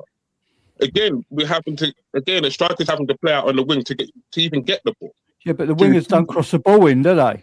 That's because we ain't got no good wingers. That's why. Exactly. There's nothing coming in for them, so they're having to go out to pick the ball up. If we had someone run down the line and overlap or something like that, cross the ball in, it'd be in the box, wouldn't he? But at the moment, he's having to go out of the box to pick the ball up, the midfield. The thing is, I look at him, and I look at him as if, like I said, he reminds me of one of those Emil Heskey type. He basically he can hold the ball up and create for another striker, but he's not clinical. He's never been that striker for me. He's had one good season in his entire career in the Premier League. He has never been that clinical forward. So what were fans expecting for him to be when he was at Tottenham Hotspur? Did you think that was just what? That one good season, was the pinnacle. That was the pinnacle of his career. That didn't define. He was never going to match that again because he's not that type of forward. No, we need a prolific striker. There's definitely. There's not many out there nowadays. There is prolific strikers. No, but there's levels. There's levels to this game. Oh, sorry, Cook Mike. I was going to say there's levels to this game. I'm just going to say, at the end of the day, we've got 4 games to go, right? And we've got what we've got. Apparently, as Brian has said, and other people have said in the chat, he's not injured, Mawani. So there is a choice of Richarlison or Mawani or both. However, the manager would choose to go. Does Mawani have to play on the right? Is he the only option we've got as such, or could he be left out if we only played one up, for argument's sake, and packed the midfield out? I know, listen, before anyone says anything in the chat, I know we haven't got players for certain We've got no one in midfield, have we? We've got no one as a cam. There's no attacking midfielder, but at the end of the day, you can play a 5-man midfield and get them to play in a way that pushes you a little bit further up the park, because you've got that bit of safety there. I'd play Paul on the right, like I said earlier. I mean, he's not the greatest defender, but he can put a ball in, can't he? And he's played there before. So there's one option that you could do. So are you saying play Sousa? Yeah, I think Sousa's done all right actually when he's played the couple of games he's come in. I think he's done actually all right. So I don't see why we just don't put him in, give him a chance again. Big game to give him a chance, isn't it? Yeah, I don't know. I mean, don't get me wrong. He ain't done nothing wrong, I don't think, as such. No. But would he have the experience? Do you know? Came on against United and Liverpool and done all right, didn't he, on both games? Yeah, okay, just so you know, the Chelsea game has just been announced apparently for the 19th of May, which is a Tuesday at 8:15 p.m. So the game looks like it's been rescheduled. It will be a Tuesday because of them in the FA Cup final. Yeah. So that's that. And I've got no doubt that will be very fiery, because they could put us down, you know. They could put us down, and they're having their own protests at the moment as well. So I've no doubt Chelsea will show us how to do it. I heard a post on Facebook. I don't know if it was on I think it was Coral and stuff, and they said, Chelsea fans, would you rather win the FA Cup or send Spurs down or something? The question was. I didn't read any comments, but I mean that's just. I wonder what their view will be, whether to send us down or win the FA Cup. They're the choice. Fucking madness, isn't it? Can I ask another question? Yeah, I heard earlier, Brian. I love your formation. What was it? 999. Yeah. I went 5-5. Kuva upgrade 5-5-5 and Kuva's was 999. Yeah. Yeah. Right. Can I add a new formation, brother? Can I follow Mary J. Blige and Wycliffe, brother? Can I say 911? Can I use that formation, bro? Because that's the one I'm looking to use, bro. Well, yeah, but you got to remember 911 makes 11, so that doesn't help us. That doesn't help us. That could be an emergency if you call the emergency services over here, but I think we stand a much better chance at 999 than 911 for sure. But I will say, when Anthony was just mentioning about Chelsea, Cundy, who obviously hates Spurs, big Chelsea fan, I heard him on TalkSport and he was having it out with an Arsenal fan, and he's saying, "Oh, Spurs stay up." Cundy wants Spurs to stay up, and he's right. I never want Arsenal to get relegated ever. No, and the reason I don't want to be where we are and have relegation struggles. Don't get me wrong, but I never want to go a season without a North London derby. No, those fixtures come out, and like with Chelsea, like Jason Cundy said, every single Spurs, Arsenal, Chelsea, West Ham fan, the first things they do when the fixture list comes out is look for those games. I never want to be without those games. They're like what we all live for. Cool. So I'd love to see Chelsea, Arsenal, West Ham down struggling for relegation. I never want to see them go down. So I wonder if the Premier League would want us to go down them because of the North London derby and the game against Chelsea, because how much money they generate those type of games. Is that another conspiracy theory, Anthony? Yep. This is rolling over for us. All the teams are rolling over for us. So we lose. It's. Do you think they'd tell the bloody referees that, wouldn't they? They don't want us to go down. Fucking hell, these referees. Yeah. Can I add another point? Yeah. No. If Spurs go down, wouldn't that be the perfect advertisement for no team is too big to go down? And for everyone out there who wanted to hide behind finances, big up, Brian, I love this one. Anyone who wants to hide behind finances from years gone by, no team is too big to go down. And this would be the perfect advertisement for that. And this would take people off their high horse when they're looking at the team and thinking, oh, it's so good. No. Yeah, but Phil, we might be obviously a big club, but the players aren't the players aren't on. They're obviously showing their So obviously, when you said this, we're not too big to go down as a club, yeah, but as the players in general, they're not good enough to like them going down wouldn't be a massive shock, really. The way they've been, obviously, the way they've been. Yeah, but Anthony, look at the squad itself here. Look at the players that Tottenham have brought in. Where have Tottenham got a lot of these players from? If you at the end of the day, yeah, I use this one, yeah. You are what you eat at the end of the day, yeah.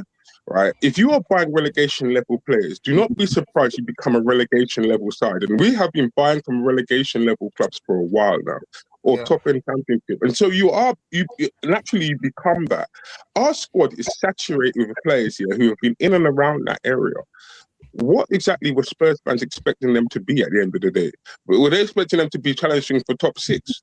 When you look at Crystal Palace here, for example, they've bought better quality players than what we have. When you look at Aston Villa, they've bought better quality players than what we have. 6 years ago, and Brian knows this because I remember speaking to him on the day and saying this at the NFL protest, Aston Villa will go past Tottenham because of the way you could see their club being run.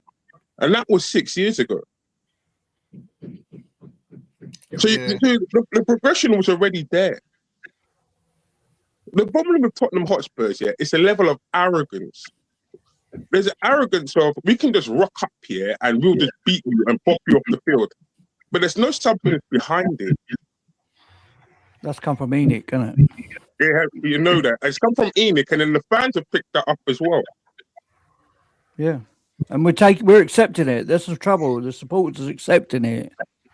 Ben, it's too early for a domestic. I've been up since past 4. I'm this domestic again. This is a huge domestic for me, Ben. It's too early. I haven't got my. I haven't got the energy for that one. I need another 3 cups of coffee. Look, Ben, Brian's here for a bit of peace and quiet, mate. That's all it is. He knows it's all. We're going to have another bloody domestic later. I can see it. If that's his first coffee this morning. No, good morning. How's everyone doing? Oh, Ben. He wants domestic. I can tell the signs. Brian, do you actually sleep, bro? Because I'm looking at you. I just watched your show early on, yeah, at 3 o'clock in the morning, and I'm thinking, do you actually sleep, bro? Because I'm actually watching Monday Night Raw at the same time. You know what I mean? That's what I was asking, isn't it? Yeah, no. I went to sleep. I woke up at 4:50. The weather's getting much better here, but the way the radiators work in this apartment is they're on the floor and come up. And for some unknown reason, my dickhead of a landlord has decided, as we go into May, that 4:50 in the morning is a great time to put the heating on timed full blast. So, I just got an absolute massive hit of heating. So before or after my domestic with Ben this morning, I'm going to have a domestic with the landlord. So it's going to be a good day for people getting my way today. They say things come in 3. I'm going to have a domestic with Ben, a domestic with my landlord. There's one unlucky person somewhere that's going to try and step up to me, and they're going to feel my wrath. Listen, on that note, we're going to wrap up. You know why? Listen, I've had the sign. It's still the same cup of tea. There's not another one. Normally, sort of every 40 minutes. Oh, no. I'm nearly an hour now, and that means you're taking the piss, Mark. You need to. Cook mustard in the doghouse, mate.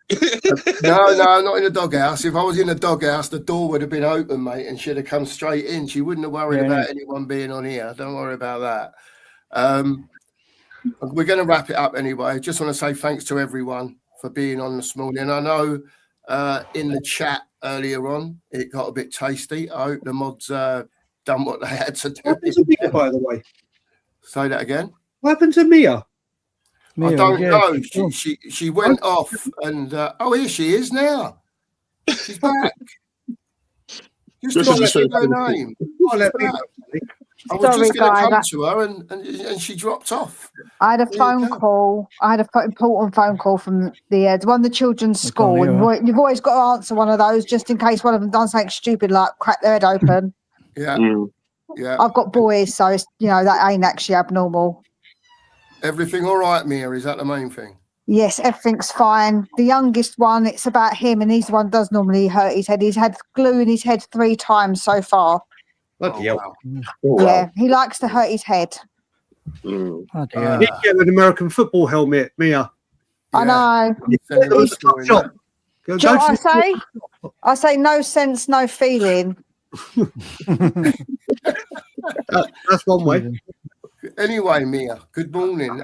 Was there anything in particular that you wanted to address or talk about in the chat? Not really. Just wanted to come on, like, have just a chat about. Obviously, we've got now a problem. We've got more injuries, and what we're going to do with that. And yeah, just a general feel of things from people. So my dog decided to go mad and play. Yeah, like just a general thing of what people are thinking of feeling, because I don't know, like a lot of you are saying like you feel like we're down, but see, I've always said the whole time that we're going to stay up just purely because West Ham mess up. I don't think it'll be on us being fantastic. I think that they've got the potential to mess up, and I think that will keep us up. I just have this feeling. I don't know. I've said that the whole time now, so I'm sticking with it. Can you send that feeling my way, please? We're running out of players, Mia. I know, but I'm just, I do think Conor Gallagher, when he played for Palace, is more attacking. He's actually pretty good. He did all right. He's playing as number 10, isn't he, Gallagher? Yeah, that's what I think he might be doing that. So that's sort of where I would probably get someone who's a bit more like, I'll get him up in that position. I think that's what they'll do with Gallagher. They'll play 5-man midfield and they'll have him sort of playing the most advanced, not necessarily a 10, but they'll have him the most advanced out of all of them. And I think they've got to play every man that's fit in their positions, like we've always said, and get the big boys out there, man. And they're going to have to play 90 minutes and get through it. Your Bentancurs and your Basumas and your Paulinias and all those types of players, they're going to have to be called up to the fore, I think, this weekend. And somehow, in some way, we've got to try and get a positive result, people. I don't see what else we can do. I mean, like I said earlier, I'm 4-5-1 for me. I'm just like, play one up, like Mia says, play a Gallagher because he's probably, your more attacking player out of all of them that we've got left. And then do whatever you're going to do with the other 4 to do their job. But that's where I am with it. I wouldn't even play Mawani, to be fair. I know what Brian says, he's an attacker, play him, but I think for me personally, I'd rather play another midfielder and maybe bring him on for Richarlison a bit later on if you need a change or something. I don't know. If you're doing man for man, and you're playing players in the right position, Cookmaster, who would you play? Yeah, would you play Sousa, or would you play Spence on that side? Seeing that Sousa is the natural left-sided option. Yeah, for me personally, everyone knows. I mean, I've made it clear that I don't think a right-footed player should be playing on the left-hand side. Yeah, right. I'm not saying he can't defend there. Yeah, and there's been at times where wingers have tried to take him on the inside. Yeah, and because that's on his right foot, it's worked out really great for him. I'm not saying he can't defend left-sided or right-sided. My problem with Spence is if when he plays on the left side, he can't offer us anything going forward because however far he gets down the pitch, he hasn't got a left foot. So 9 times out of 10, he has to cut back in, doesn't he stands a defender up, tries to go past him and hook it over with his left foot. It just doesn't happen. So as far as he runs down the pitch, he's knocking it back 10, 15 yards again. And I get the part about he's getting you up the pitch. There's all different ways you can look at it. But for him, because he hasn't got a left foot, I just struggle with it. I mean, I'm always looking for, not necessarily your wing backs or your left and right back to keep bombing on. But I just think it's important to have players in positions, especially nowadays with so many players that are one-footed. No, I can never get my head around that. Our professional footballers are one-footed. I don't get it. Right? I agree with that. It is what it is, man. It's a big game for Sousa to be thrown into. Has he done anything wrong when he's been on? No, not particularly. Do we think he's going to defend like Spence? No. No, because you're still developing, innit? But no, I'm looking at it, yeah, and I agree with you, Cook Master. If you had him on, if you had Sousa on the left-hand side, because he's a natural left-sided left back, you'd offer you width on the left-hand side, and you'd be able to play on the overlap. That's what I'm looking at. So you can be able to whip the ball in on the overlap. But that's just me. That's why I would play Sousa there over Spence, and then move Spence over to the right back. So hear me out, right? This is going to sound a bit wild. If you're going to push, say, Porro further forward, would it be better to push Spence further forward so then he can help defend with Sousa as well? Good point. I would do that. Because then that way you've got a bit of a backup because Spence defensively is better. So he could obviously, Sousa's the one going forward and then Spence helps out more with the defending side as well. Like he can help out. But Yes, we've got three-man back line, isn't it? That's the left, which means Mawani would still be on the right hand side. We're playing wing back. Not necessarily. Mawani wouldn't be there because you didn't need Mawani. If you've got Porro playing where Mawani is, as further up on the right hand side, then Mawani wouldn't need to be there. You just got Mawani further forward as well as Porro then on the other side. Yeah, so basically you've got Sousa offering width on the left hand side, defensively, on the left. You've got him offering width on the left hand side, and then you've got Porro basically playing where Mawani is, offering width on the right hand side, and then you've got Spence as your right sided defensive option. So you've got a 3-man back line. So the wing backs can afford to push forward, knowing that defensively we're solid. That's what I would be looking at, like what Mia just said. Well, didn't we used to when the wing backs push forward, the DM slots in, right, where he goes in. That's how it used to be, wasn't it?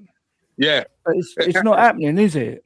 No, and this is where Brian said something right earlier. This is how we played when Aurier was there, if you remember rightly. Because Aurier under Mourinho, Mourinho said Aurier defensively, you are suspect defensively, so we have to push you forward, and then the team would cover his position as he went forward. That's how I would look at it.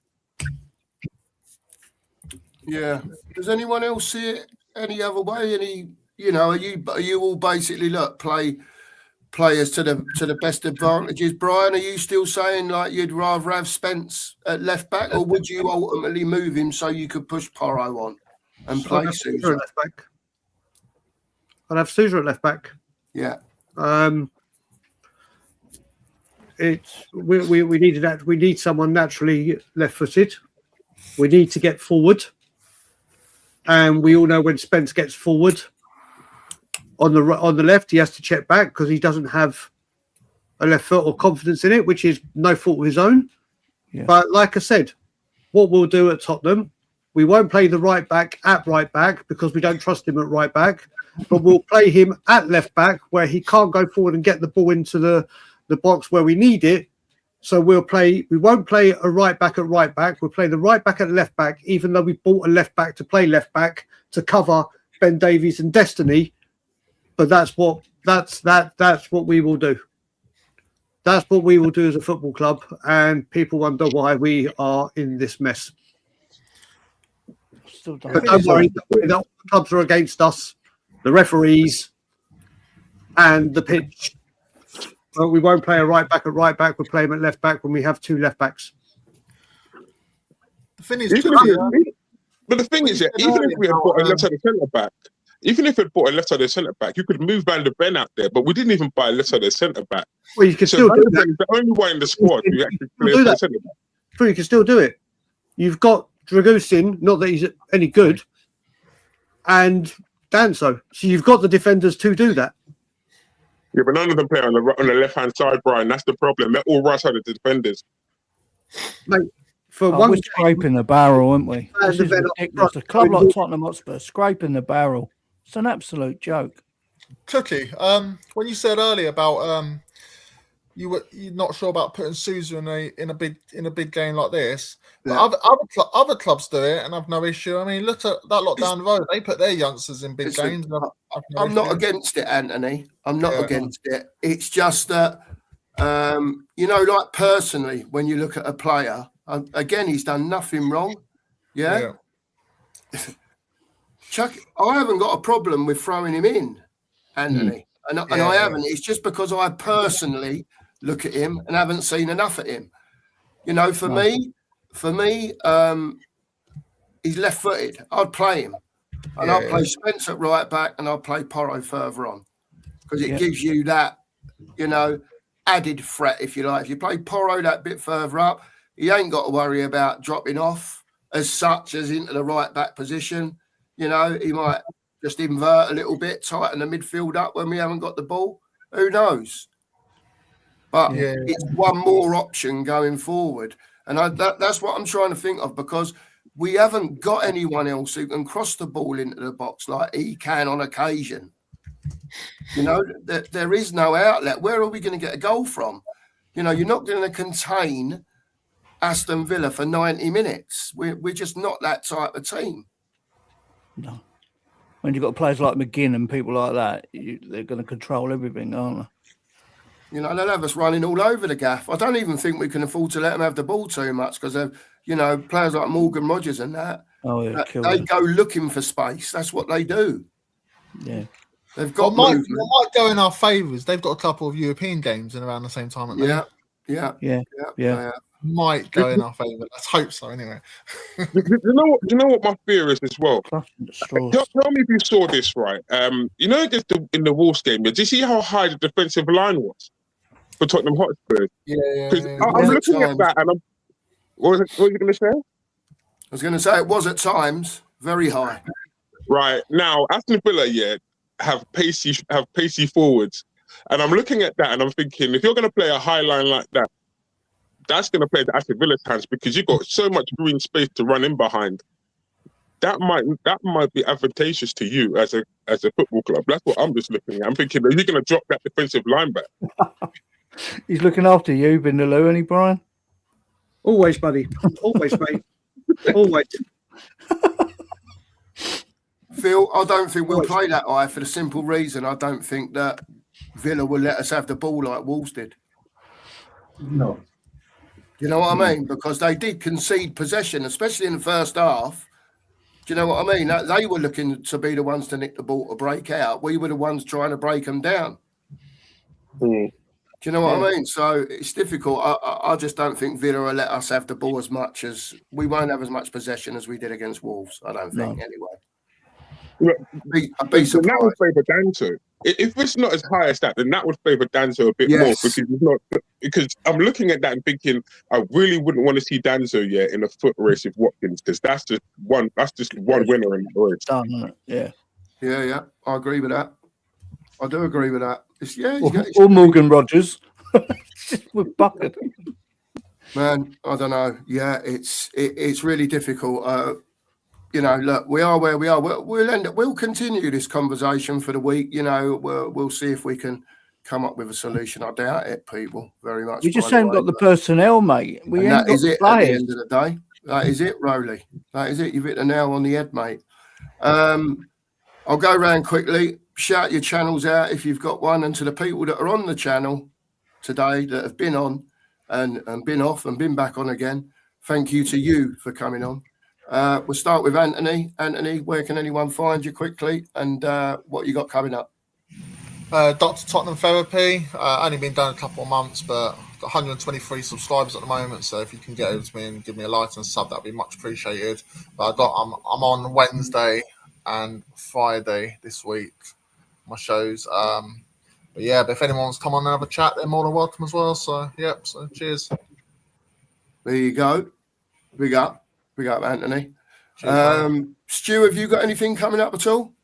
Just look at on Lee's channel. We're doing a preview at Burnley game, and then after the game we do a match reaction at the game, and then we've got the big game coming up in Tottenham. And I'm hoping, Cookie, that me and you on your channel can do a mini preview, if you like, of the Tottenham v Leeds. We certainly can, mate. We certainly can. Yeah, we'll sort that out, Stu. No problem at all. Rowley, how are you going with your channel, and have you got anything coming out at all? Well, I'm looking to do a late one tonight, about 10 o'clock, 10 p.m. Bikey Yed. If you find me, yep, that's where I am. Bikey Yed, 10 o'clock tonight. Well, I'm sure if I'm awake, Rowley, I will be in there, mate. I will be in the chat, mate. Don't you worry about that. Big up to you, Rowley. Let's come to Mia next, and then we'll finish with Phil and Brian. Mia, what you got coming up, if anything, and where can people find you? I've just done a video at Tottenham's Lone Wolf. Please make sure that you go to everyone's channels and subscribe as well, I must say. And also, if you haven't already subscribed to this channel, why the heck not? Bloody well subscribe.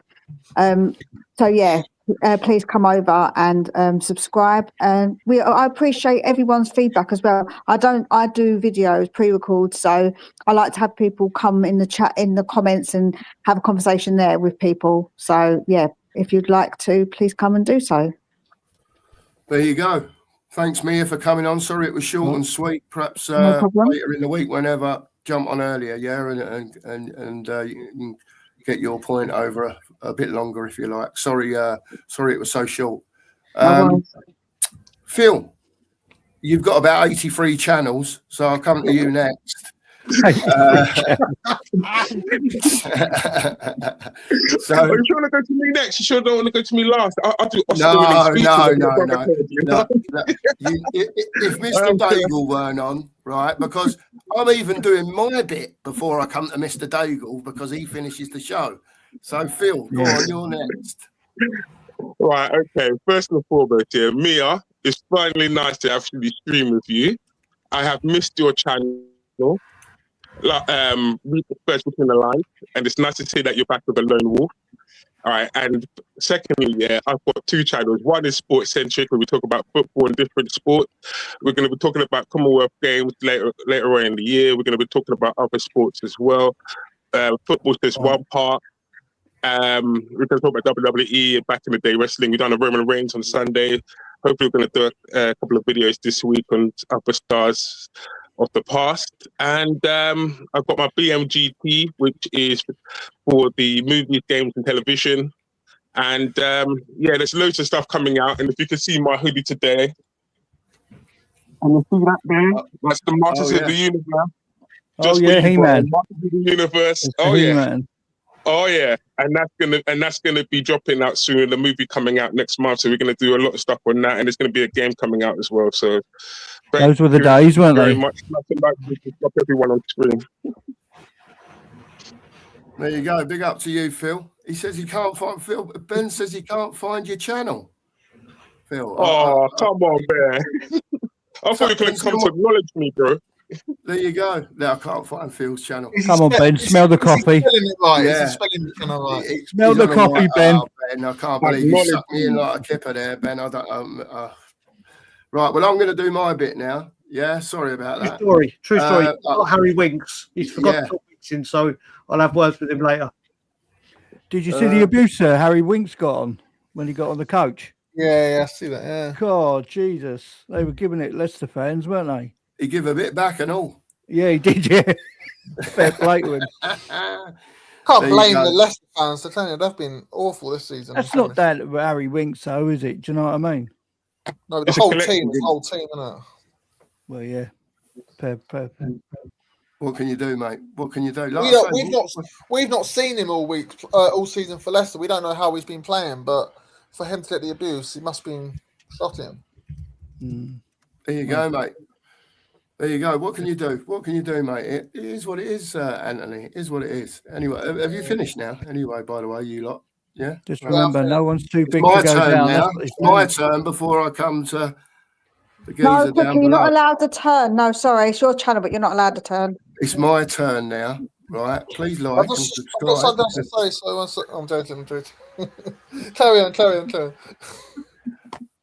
I'm not going to buy it. All right? I'm not going to buy it. No, I'm only joking. Listen, just make sure to subscribe to the channel, really. Anyone that hasn't, like the stream. I'm not even going to come on you Spurs with a fist pump today, because as soon as Mr. Daigle finishes speaking, I'm ending the stream. So breakfast brunch tomorrow morning, as usual. Get on over. I'm sure we're going to have a fun-filled conversation again, and whoever's available will jump on and give their views. That's what we're all about, opinions. This is the realism channel, I should say. And this fella here is Brian Daigle. I am. I will say, everyone, have a great day. You will see myself and Ben at 2 p.m. UK time, 9 a.m. Toronto time or Eastern time. Please tune in, because I can tell by Ben's comments we are going to have a domestic. I don't know. He may set the show to be something, but it might as well be Brian and Ben have a domestic. So that'll be happening. There will be another late night Lily White this week. I just don't know what day. And I will finish with my 4 outros at the moment, which is Mr. Boxy, I do love you. I do love you. So we'll start with Rob Pickering. Bam, bam, ba. Website's never been so good. So good. So good. So good. Lange, piss off. The biggest word you've ever heard, and this is how it goes. Oh, supercalifragilistic fuck off Venkatesham. And as always, Enoch out. Good afternoon, everyone. Cheers.